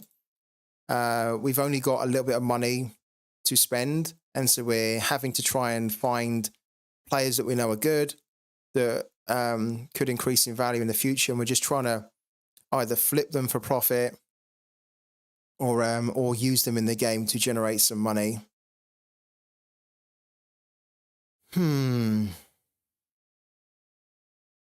Sergula is actually not too bad at all. He used to be a good scorer back in the day,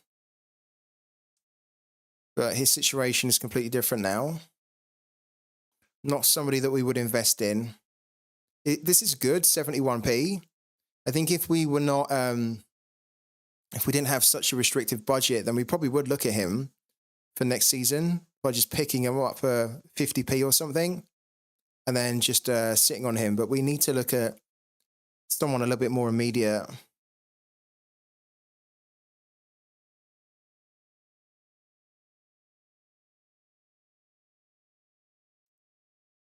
I'm not a big fan of Sejdik.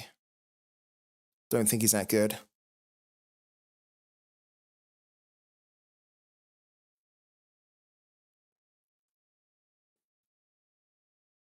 The test players would be good to invest in because a lot of them will move on to other clubs when the test basically folds, when it basically goes into...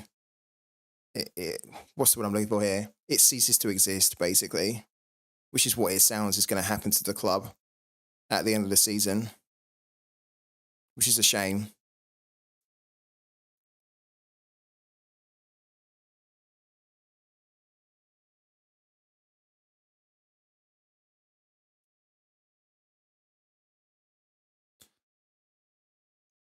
Matt Hedges is a little bit like Brent Kalman, where you don't really know when he's going to play. When he does play, he usually does quite good. That's his level of scoring when he does start, which is pretty good, actually. The threshold as well. Yeah, they have 2 weeks left, don't they? And then they're going to be a distant memory. Such a shame that a club is managed like that, where it's managed to the point where it is wiped off the map. You know, it's so poor. When was Vitesse actually... when was it set up? Like, when was it established? It's quite old, isn't it? Yeah, look. 131 years ago. It was founded in 1892. That's an incredibly old club. And it's like 2 weeks away from basically being binned forever. Such a shame.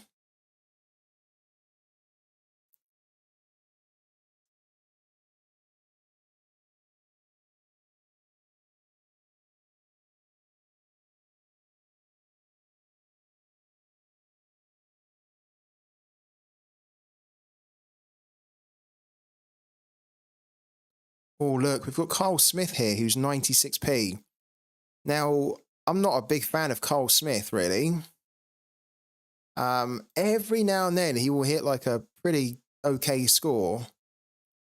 He's just a pretty miserable scorer, though, in Sorare. Makes him a very difficult player to look at because you're then having to sell a player that can do that, and most people won't be interested in that.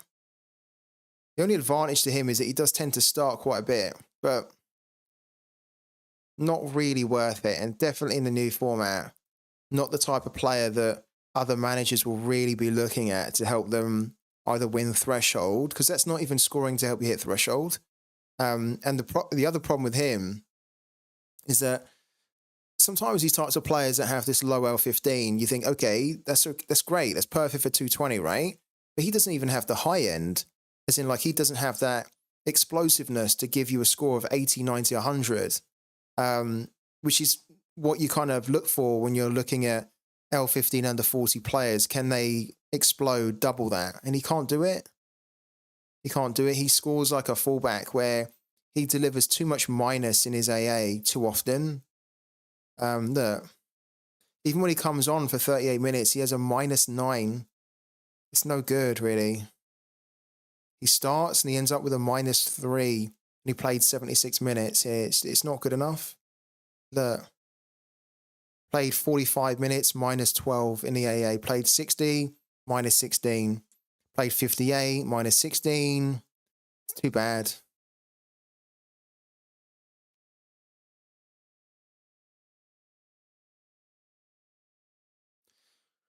Yeah, we're not really looking for MLS players or Asia players. We're just looking for any players where we think there's a potential for them to sell well on the market, or give us some kind of possible return in SO5.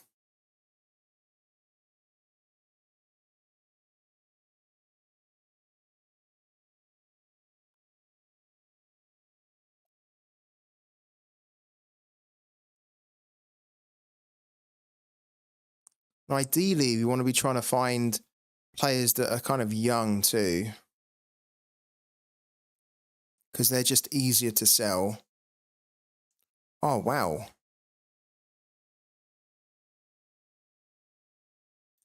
Magnus Christensen at Stabæk. That's decent.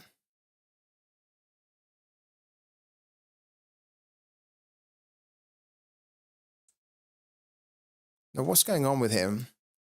This is from 2023. What's happening here? Where is he? Is he still there? He's still there.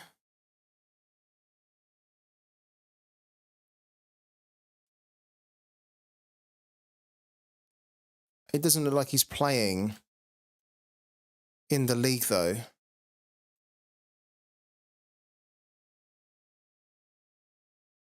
Ah, they're in the first division. Okay. That would be why. I forgot that they got relegated. That's, oh. I really forgot that they got relegated. Stay back. So that won't work at all. God, how did they get relegated? So bad from them. Oh, they were shocking, weren't they?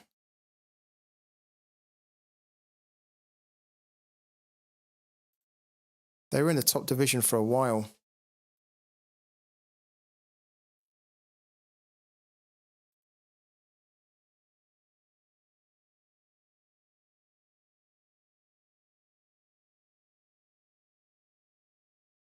Leonardo Jara is a useful option.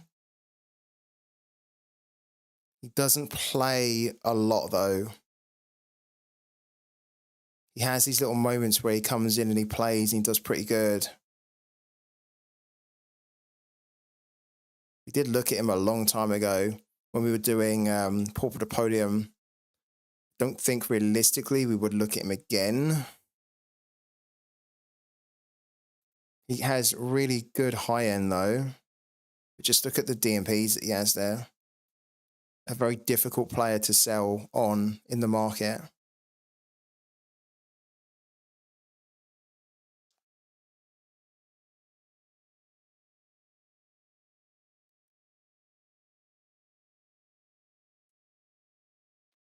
Sim Sang Min, I actually owned him. He's a left back. I owned him before he joined Olsen. I was actually very surprised that he joined Olsen. I don't actually think that Olsen really need this player. I don't think he's good enough really to play for them either. I had him in limited a long time ago. Look, I bought a couple of him when he was really cheap. He's not going to play because he's not good enough, really. I didn't even really think he was that good enough to play for Pohang Steelers, to be honest with you, and he hardly ever really made a good impression there. Bit of an average player, really.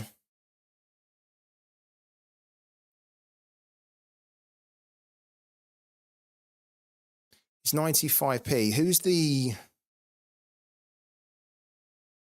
he competing with? He played there. When he doesn't play, because they have a good left back, right? They have a very good left back. Can't remember his name though. There he is. Yeah. Lee Myung Jae. He's not going to play ahead of Lee Myung Jae. Lee Myung Jae is really good. This is another player that I owned last season, the season before. Really good player. Look. So unless he gets injured or suspended, Sim Sang Min's just not going to get a look in. When was it that I owned him? Limited, of course, here. There we go, look. I owned him a couple of times. Look how much he is now in limited. Wow. It's about £8. God, he would have been a good player to have held on to.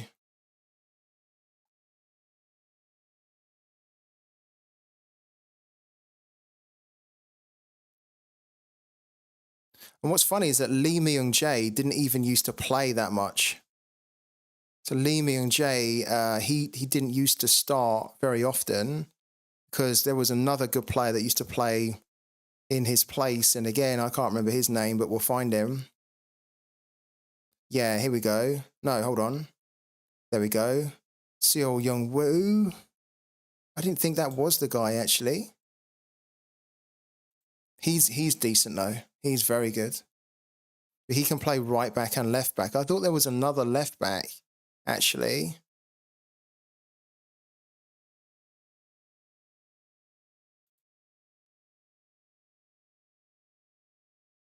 There was like another left back that I was thinking of.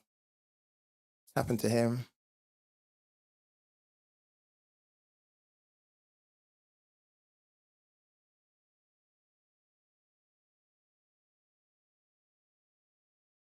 I didn't think it was Seo Young Woo, actually. But maybe it was.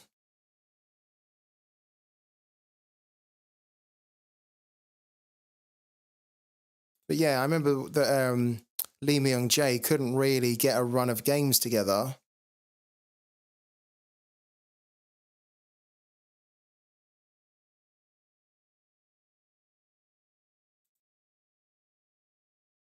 Oh, it clearly was, wasn't it? Seo Young Woo. He's so versatile, he can play right or left. Nobrazato has been his normal self with tons of AA. We love that guy. How much is a Nobrazato? Do you remember when we had him in Pauper to Podium? How much is he in limited? £5. God. Do you remember when we bought him and we were really hoping for his price to get to that? or to get even higher than that. And it just was not happening a year ago. This is in rare. If we go back to limited, it's like we were almost, look at that. We wanted that to happen when we bought him a year ago. We bought him for 142 and we were like, okay, when's that going to happen? It just never happened. It never happened. We knew that this guy was super good because he offers incredible AA and really good decisive scoring. And we were so patient, and at one point he did get kind of high, but it was the new season cards, right? At the time. And so we were not able to sell him for the new season card price. And we're thinking, okay, eventually his old season card is going to get really high, and it just never did. But now look. And this is why, because he can do that. He's just like an AA monster. He's very consistent in his AA. It's such a shame that that never happened. But you know what? It shows that our original thinking was correct, that targeting that type of player on a low budget was the way to go.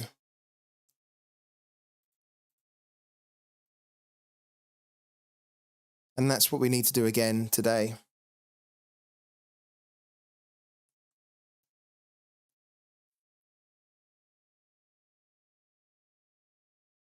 There's Brent Kalman, who we've already got. Tony Leisner had an okay season, but not a great season by his standards, really.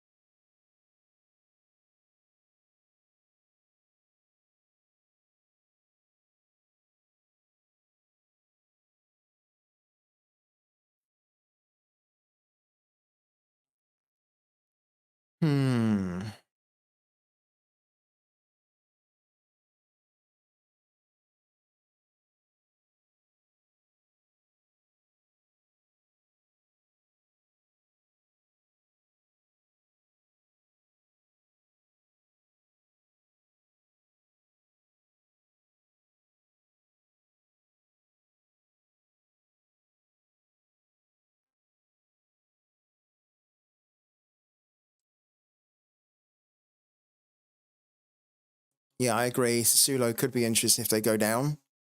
I'd like to hope that they don't go down, though. But you're right. If they went down, it'd be amazing.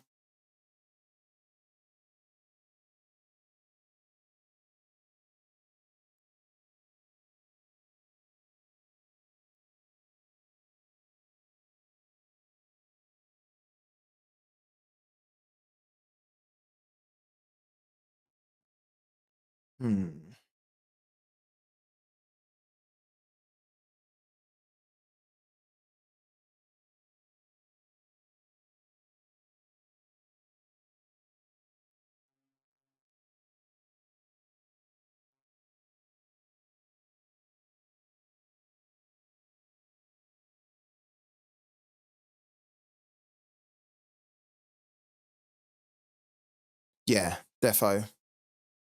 There'd be so many clubs that would be after Berardi as well.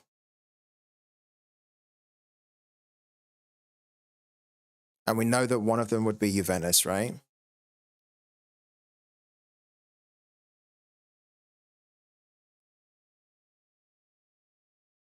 And if anything, Juventus would probably be licking their lips, really, because they kind of wanted him for a while. They wanted him back.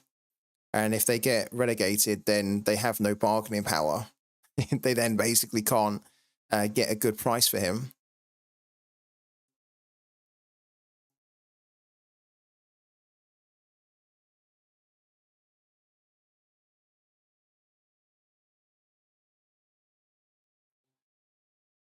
So this is pretty standard when you are dumpster diving, is that you'll go through a load of trash, right? You'll be sifting through the bottom end, and this is how it should be, that most of the time, like 99% of the time, there won't be a player to look at. They won't be worth the time. But then there'll be that one odd player that will be worth looking at. Oviedo is very good when he plays. Look. He's not playing enough, though.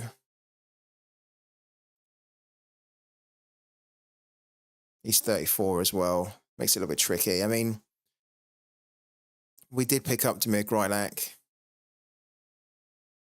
but we also got Grilak for free.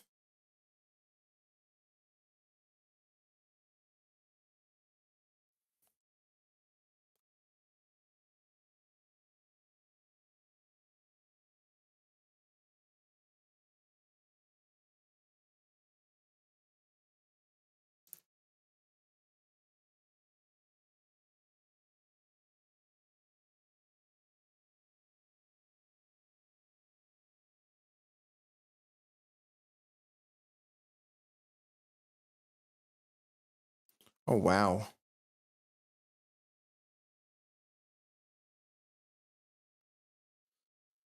Varul is very cheap. He's at the end of his season, pretty much. He's a good player for Threshold, but he's not going to be the type of player that we pick up. We need someone a bit different than that. They've been good, yeah. They've been pretty good, I have to say. Salt Lake had a strong start. I never really rated them too high, Real Salt Lake, but they're doing pretty good so far. Be interesting if they can keep it up, though.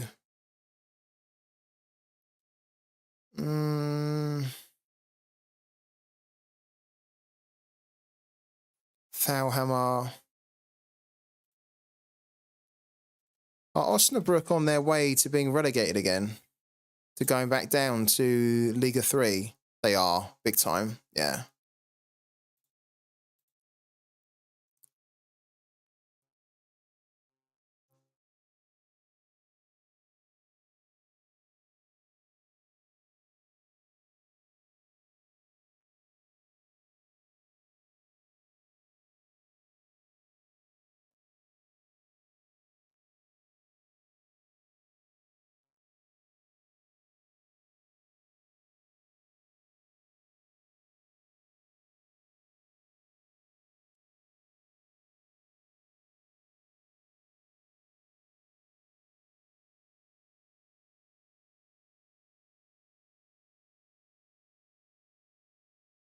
They have a chance to get promoted.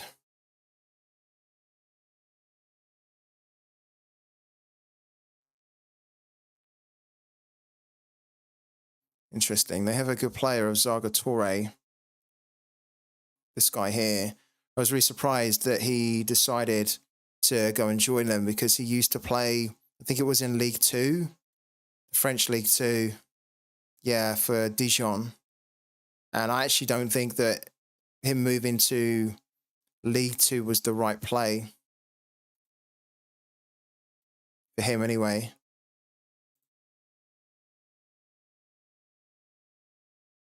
He's played a load of games for them, though. He's a decent player. Getting on a bit now.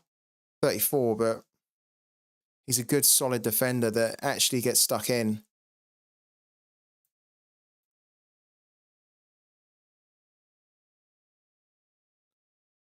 I wonder, because he's not covered at the moment, I wonder if we could do a sneaky one.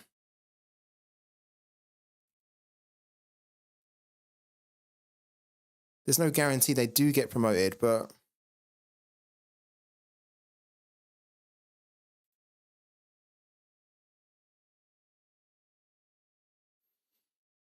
he's got a contract until 2025 as well. His rare is far too high. At 120. No.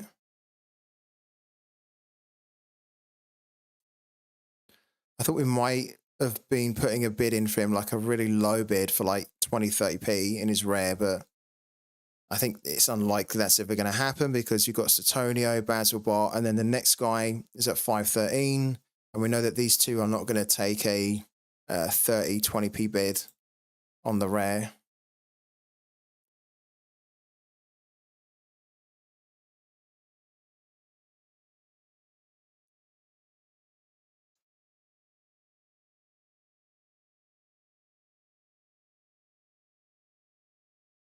Casper moving to Lugano he's on there on loan, I think.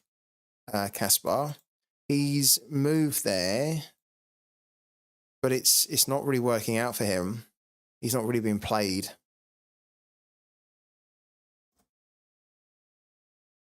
I think it's on loan anyway.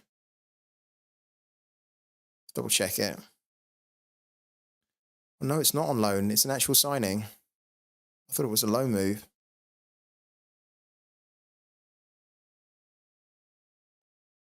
Yeah, he's got an injury as well. I think if he wasn't injured, I might have been interested to pick him up.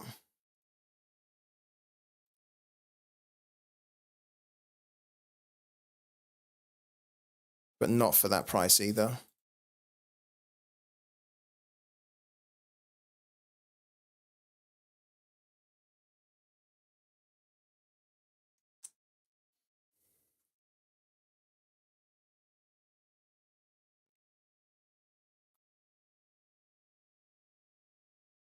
Oh,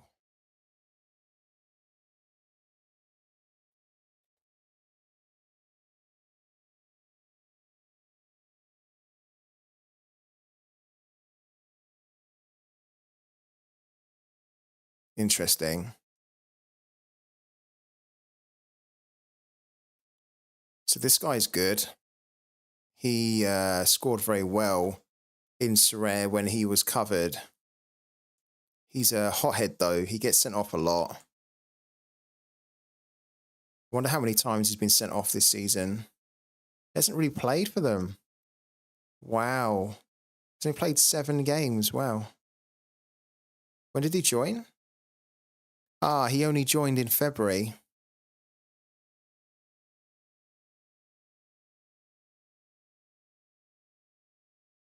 Okay.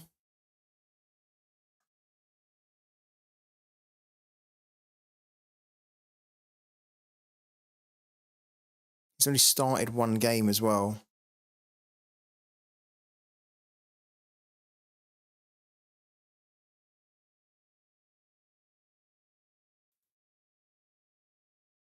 Again, Satonio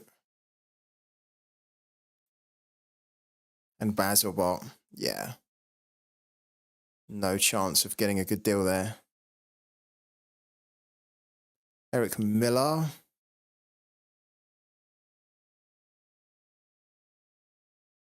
For Portland.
Yes, I understand, but what we're looking at here is we're looking at players that have the potential to we can flip them.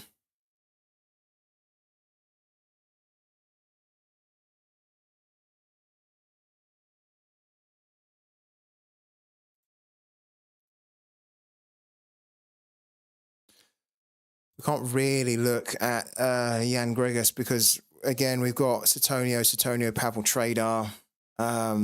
It's very difficult to kind of get the level that we would need, as in like we would need to pick up Jan Gregus for about 0.002, 0.003 maximum, because then we would likely then be able to sell him for 0.004.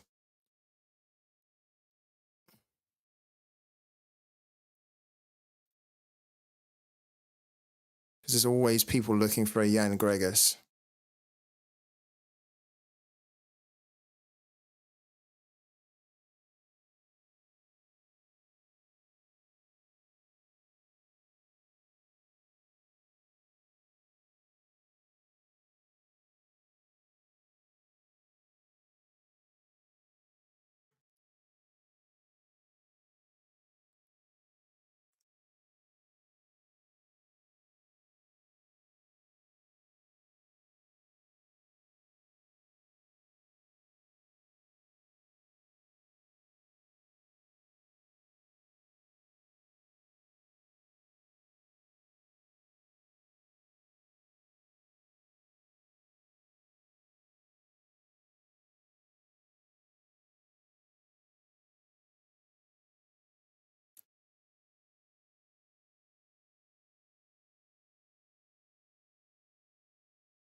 Thanks, man. See you on the next one.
Where's everyone at?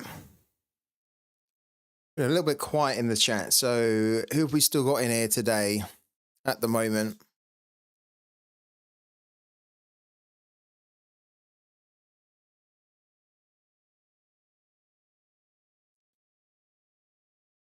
Assets in Sport, hello to you again, man. Glad you're still in here. This is one of those things that can be a little bit painful when you're scouting, at this range, at this end. It's difficult you've got to trawl through the masses of shit, which is never really super fun. But I think we're getting to the point now where we're going to start to see a lot more players that are going to make us turn our heads, and we can give more attention to. What's the money that I've got? £2.37, 0.001.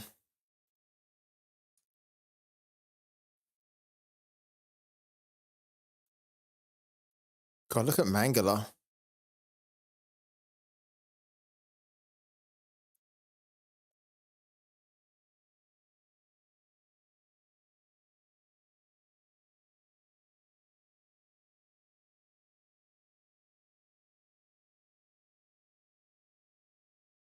Corey Burke, no.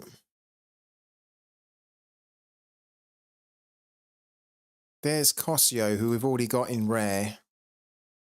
And we don't need another one. The thing with this guy, he's actually not bad at all. It looks like he's lost his place a little bit in the team for now.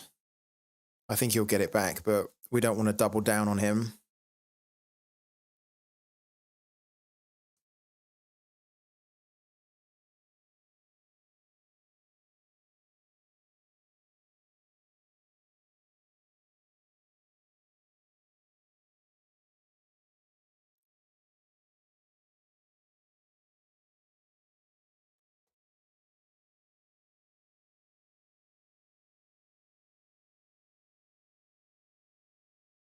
We're almost looking for a player like this, right?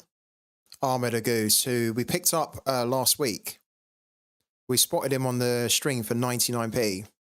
And I was like, it's far too low. It's stupid. We picked him up, and then I flipped him for basically nearly double, right? Then about a week later, we're basically looking for this type of player that should not be a pound or whatever, £2, that we can then flip.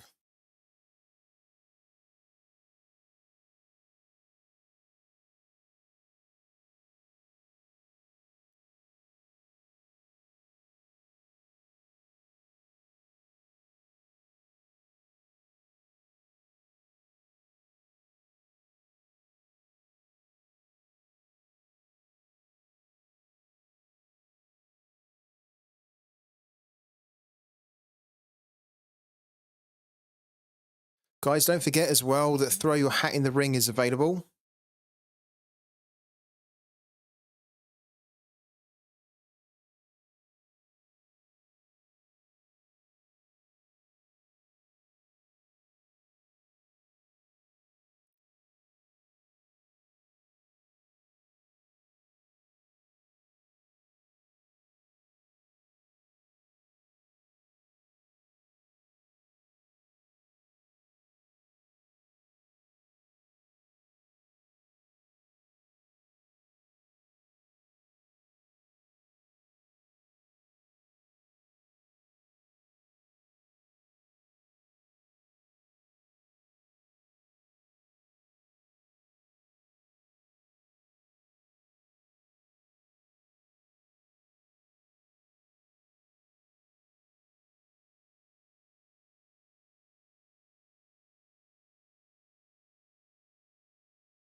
Hmm.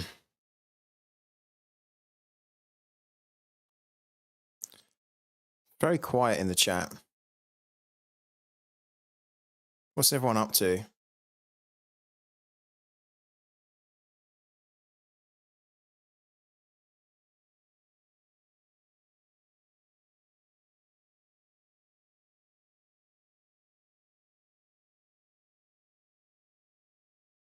Just dreaming of a 4-0 Villa win. What do you think the score will actually be? I hope that they win it. I really do. I think it'd be great for English football. I don't think 4-0 is going to happen. But I think they can win the first leg.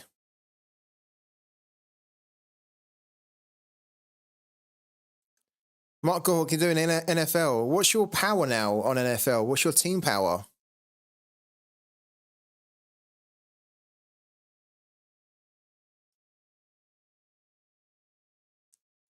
I'm looking at this guy because I think there's a potential we could flip him. But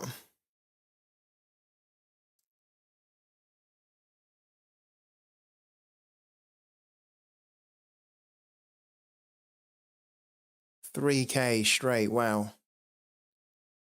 The problem with this guy is I don't want to spend this much on him.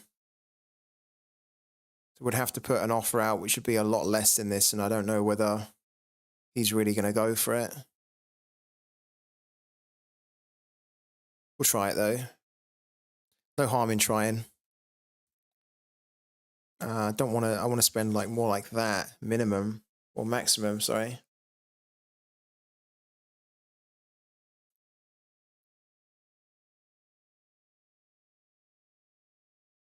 Let's put that out. I'm pretty sure this is going to be rejected. We need to try it.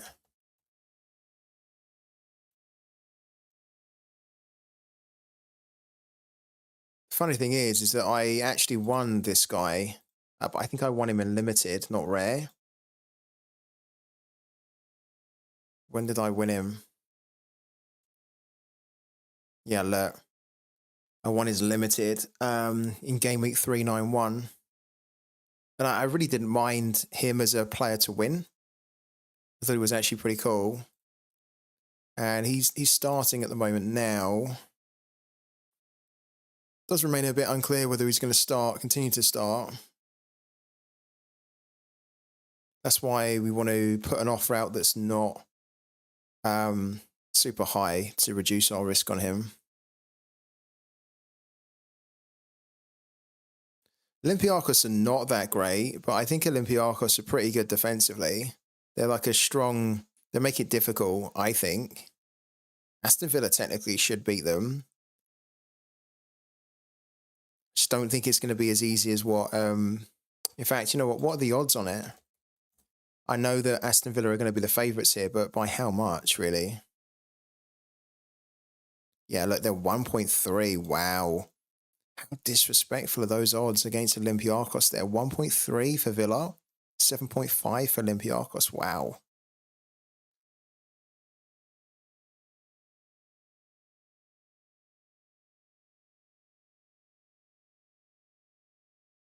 I think I'd go with like a 2-1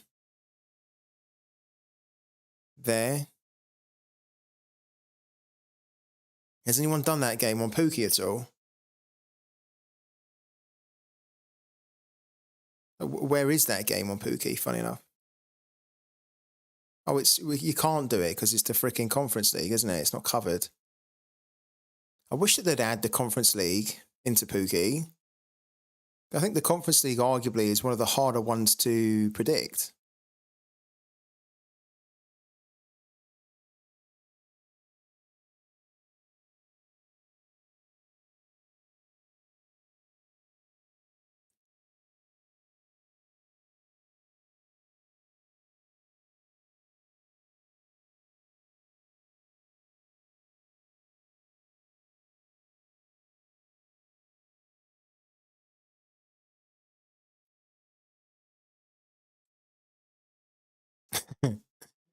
Do you guys remember when we were being asked on the channel a few months back about Victor Wanyama.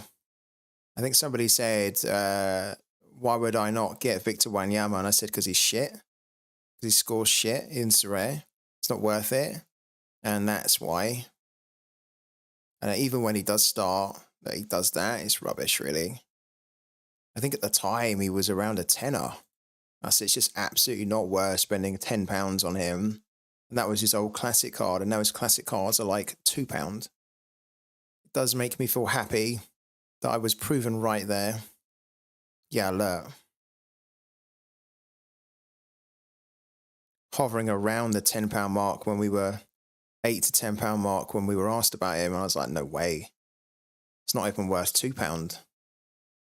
Like, even now he's overpriced, Victor Wanyama, at 168.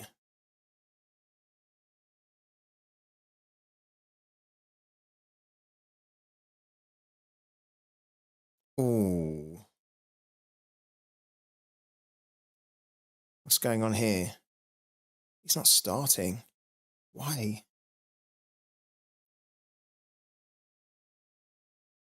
Mental.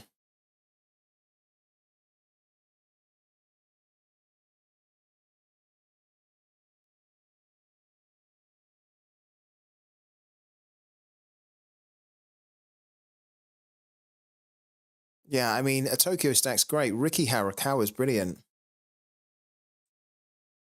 Can't believe that he's not starting, really. Was too good to sit on the bench all season. I'm kind of slightly tempted to pick him up, but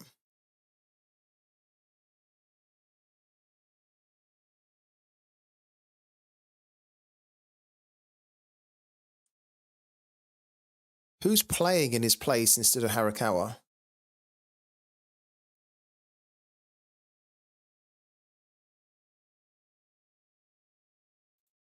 Because look, he usually slots in their formation, but who's playing instead of him now then?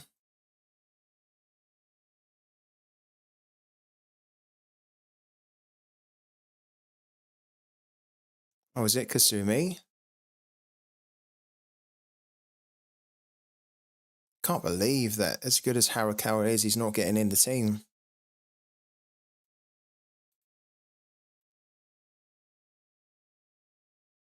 This guy's doing good.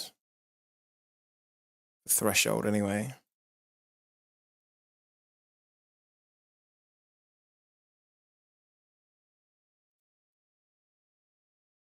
Maybe come back to Ricky.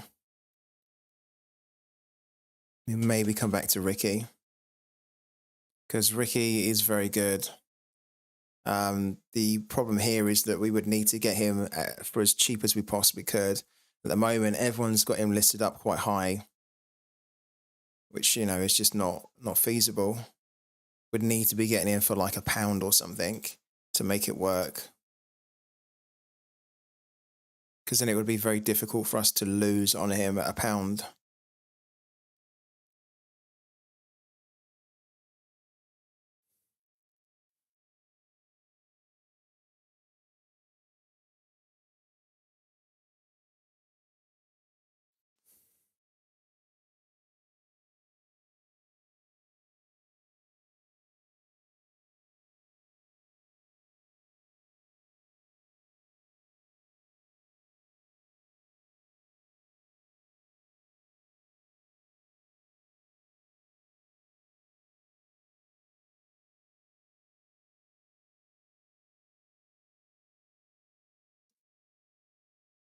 Just look at how many players are down here at like less than £2. There's so many. And for a lot of them, you can't do anything with. Dave Romney. Romney is like less than £2 here. That's interesting. Because wasn't Romney partnering with Kessler at the back? So who are they running with now then? Mensah. I need to look at that.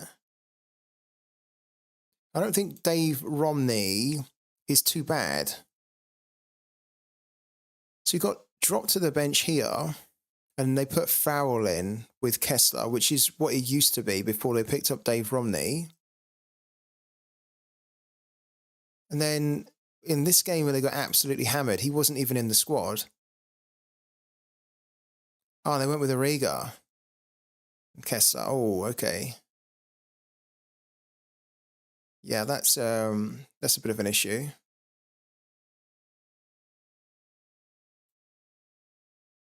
He was released a couple of days ago. Was he really? Why? Why was he released a couple of days ago?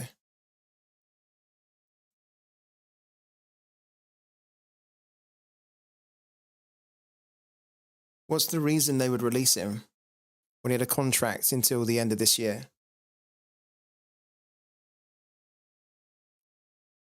They needed the salary budget to get in Ivasic. Okay, I need to look at that then. So if that's the case, then there might be an opportunity there. Let's do Twitter for that one. That's news to me, definitely.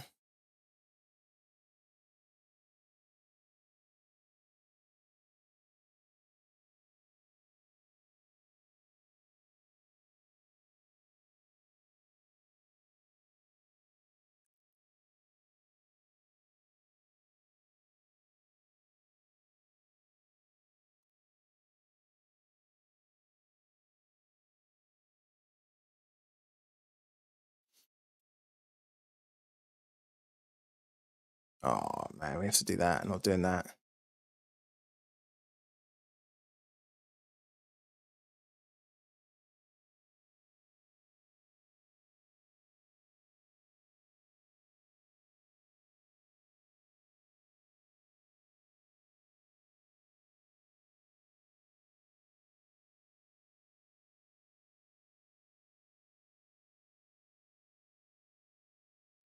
Do you have any kind of source at all as to where he's gone? Is he just, if he's just been released, is anyone picking him up, or that is mental? If they've actually released him, but if it looks like he's had a disagreement or they've fallen out with the coach, then so be it. But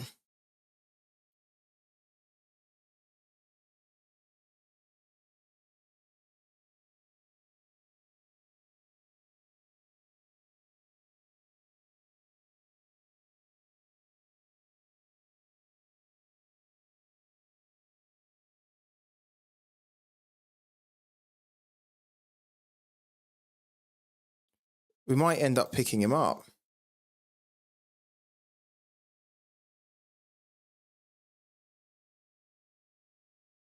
Yeah, I just read that. Yeah, I wanted to know if you had anything else. We just literally read that. Yeah, we read it here. Where was it? Here. Yeah, we just read that. But where's he gone?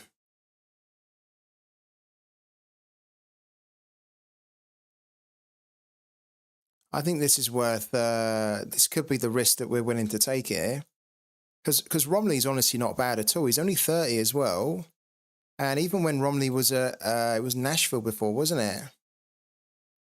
When Romney was at Nashville,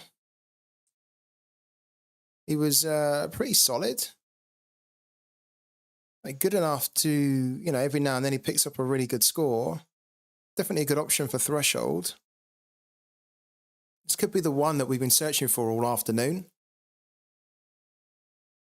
Because even if the rumours of him leaving are not true, we've then got a player that potentially can get back into the squad in New England. But if it actually looks like he's on his way out of New England, then for sure there'll be other clubs that will be interested in a Dave Romney. Let's have a look at that then.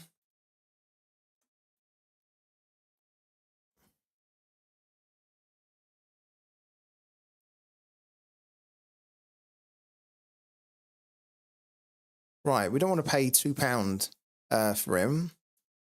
This one here is £1.90 from the bot. I think if we were going to get him, we'd probably try to get this one with the higher bonus on it. Problem is that that will take up all of our budget.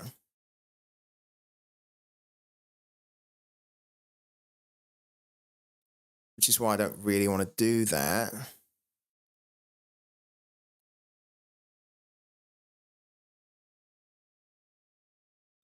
We'll come back to that for sure. Dave Romney. Let's put a little heart on him. Oh, what's happened there? Oh, have I just absolutely screwed the search up here? It's like completely frozen on me now. Oh, come on. Come on. Oh, I screwed the search up completely. That's annoying. The budget is about £2, and that's all we've got to play with.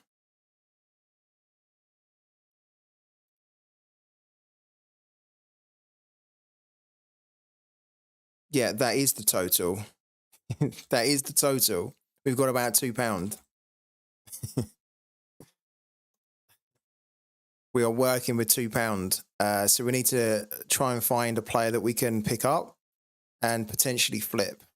Even if it's for like, if we buy a player for £2, and even if we flip them for like 50p, we have to try and build up from nothing, basically.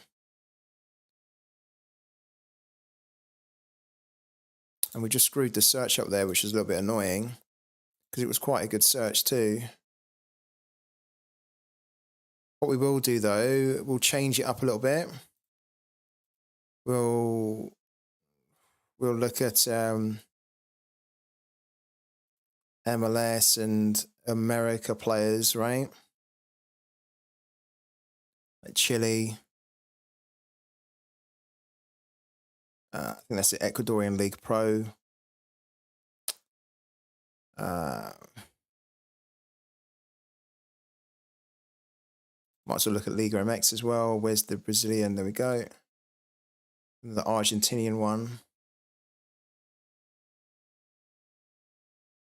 Peru. We will need Peru in there.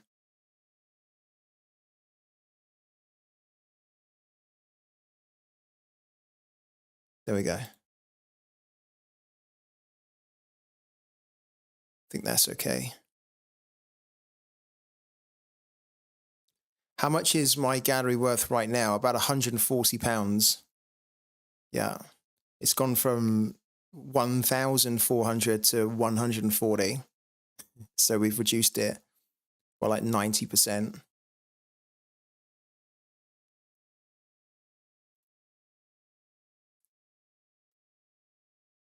$226 results, which is okay. And we go back down until we find Dave Romney. In fact, let's type in Romney here. Just find him. Why is Romney not coming up? Why?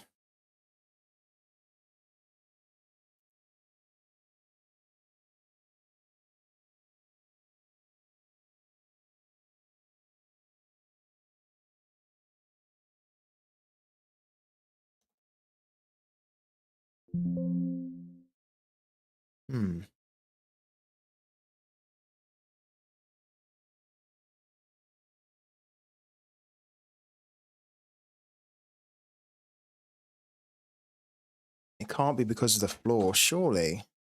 Because he had a floor that was a lot less than that.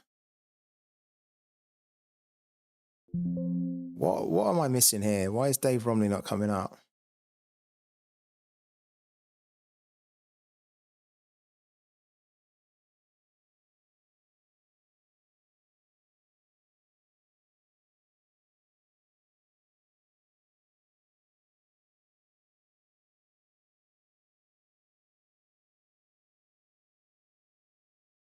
Right?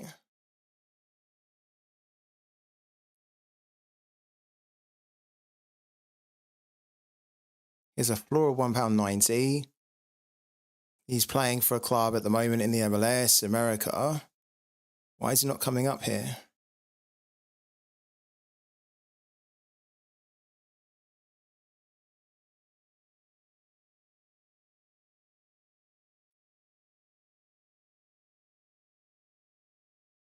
If you invest, if you deposit £500 on Sorare, invest it very carefully, scouting the right players and getting really lucky with a few card ETH wins, your investment will be worth £300 in a month's time. Yeah, it will.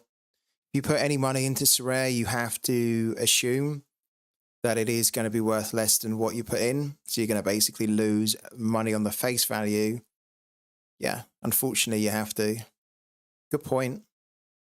What's going on here? Why is Dave Romney not here?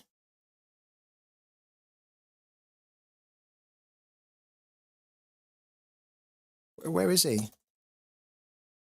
What? I have no idea why he's not coming up here.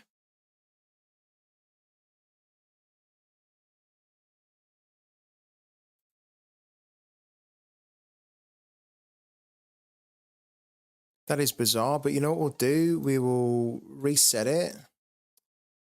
Now, this is such a pain. Dumpster dive, then go down to the players here, leave it on all-star, then go into the scores here. The reason we're looking for Dave Romney is because I want to just keep moving on from that point we got to, and I just don't understand why Romney didn't come up there. 10%, 10% here. And then in the cards, we're going to do it again. 1, and then let's just do, again, 5 here. We had it on 3 before. Then sort by floor ascending, and then filter. And we get about, what, 3,000 results or something? If my memory's correct. There we go, 3,000 results. And then if we look for Romney again, what? Am I spelling his name wrong? Why is Dave Romney not coming up? Okay, bizarre. Really bizarre.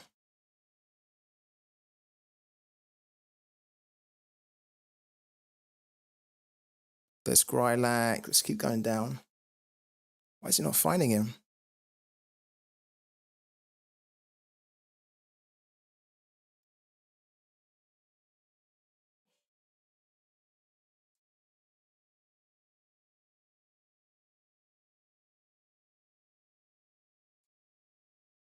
Carl Smith, we got past him. Adelton, let's keep going. Chara, yeah. There's Zargo Torre, who we were looking at. Yeah, Bandolini.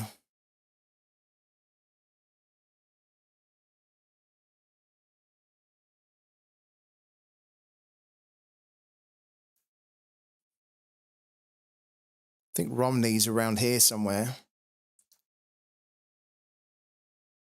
Yeah, Gradle. Behalta. Behalta's not bad, actually.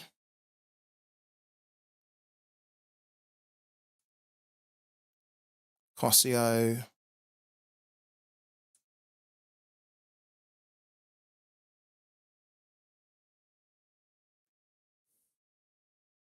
There's Farrell, £1.90, which means that Romney should not be too far away.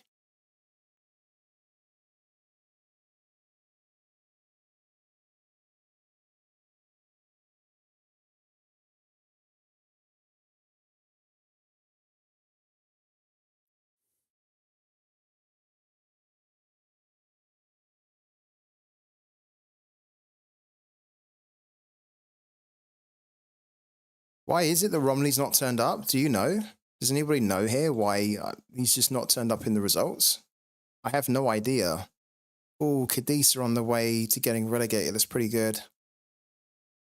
Because someone like Roger Marcy could be attractive.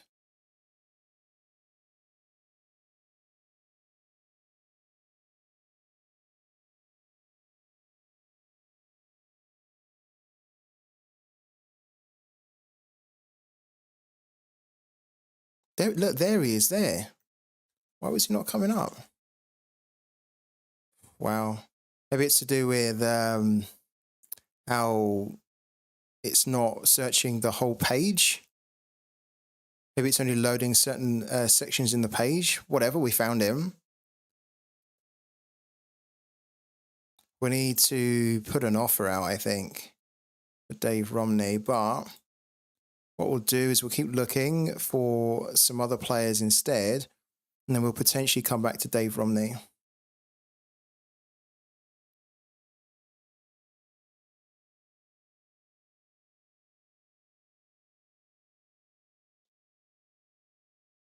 Okay. Santos is good.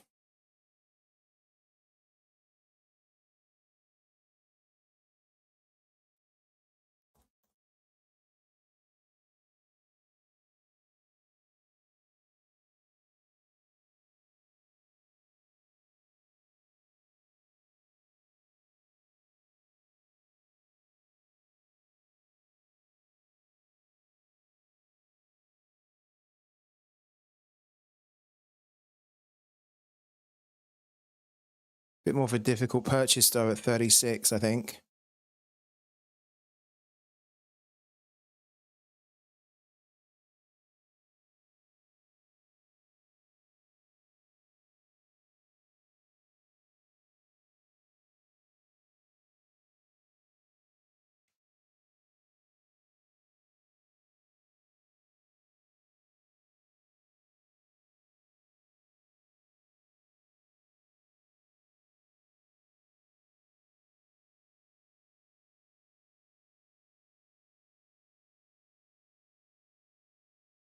Yeah, I think so too. Yeah. Probably quite a good pickup there. How long is Joveljic out for though?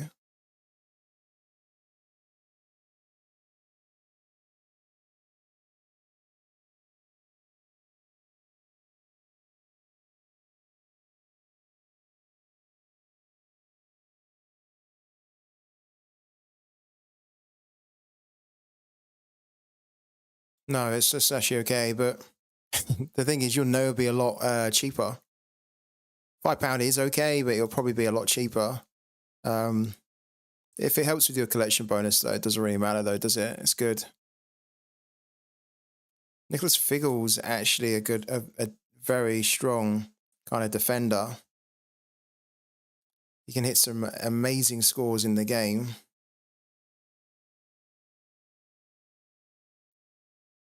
He's playing terrible at the moment, though, and he's not really starting either. Could be the player that we look at, but I think Dave Romney's a bit more attractive and cheaper.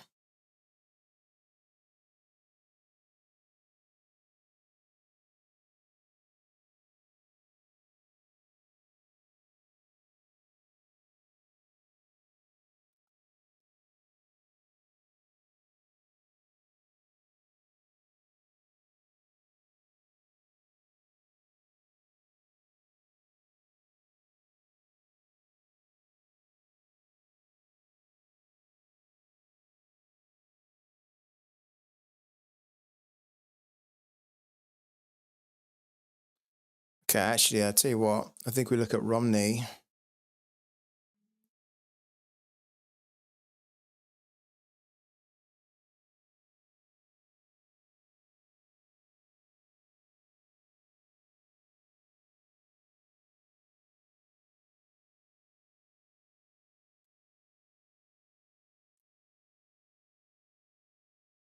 Why is it defaulting to the most relevant again? Needs to be the lowest price, really.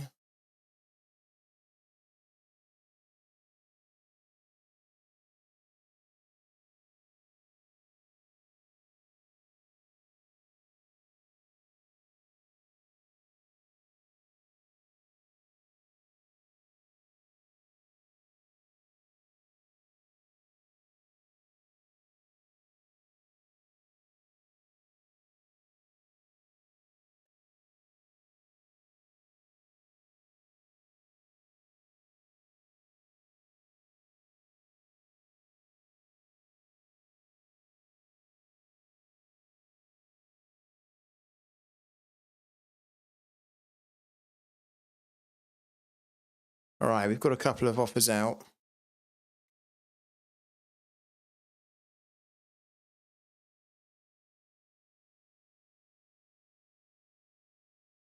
Not bad. We'll see what they say.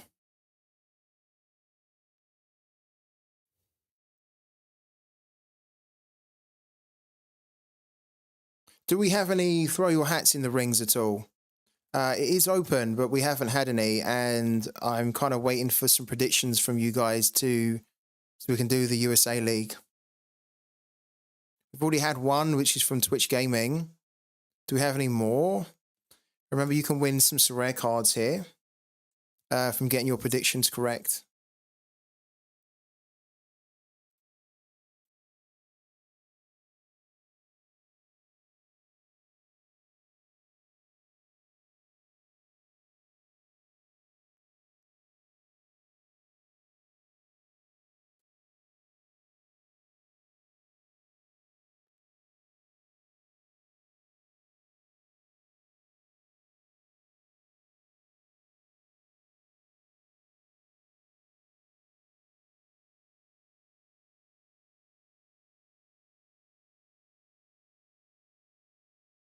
Any takers at all?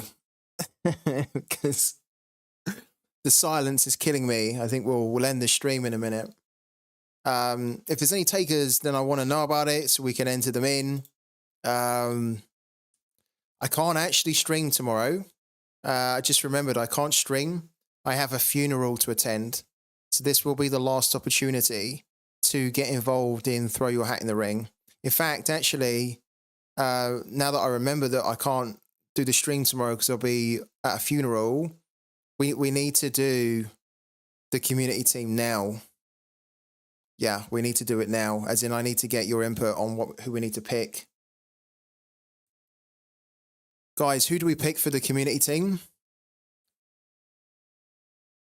Do we want to run with Shaloy, Agadar, Russell, Polido?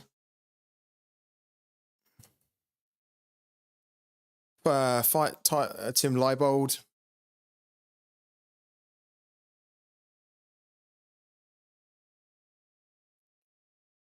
Like, you guys need to tell me who we need to pick here. And then we'll put the team out for the weekend. Because I can't stream tomorrow.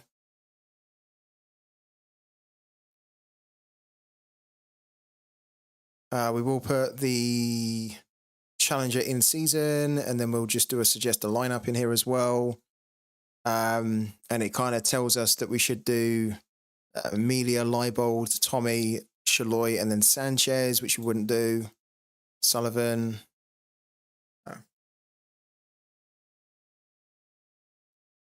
Yeah, this is what you guys want to do. Johnny Russell, you sure? So Tommy, Fontas, Russell, Shaloy. Let's have a quick look.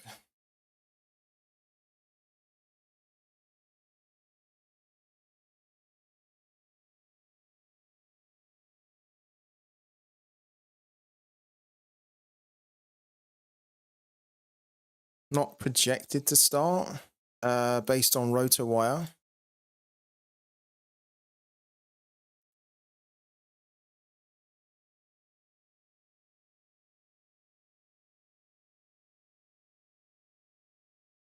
It's got to be close to, though.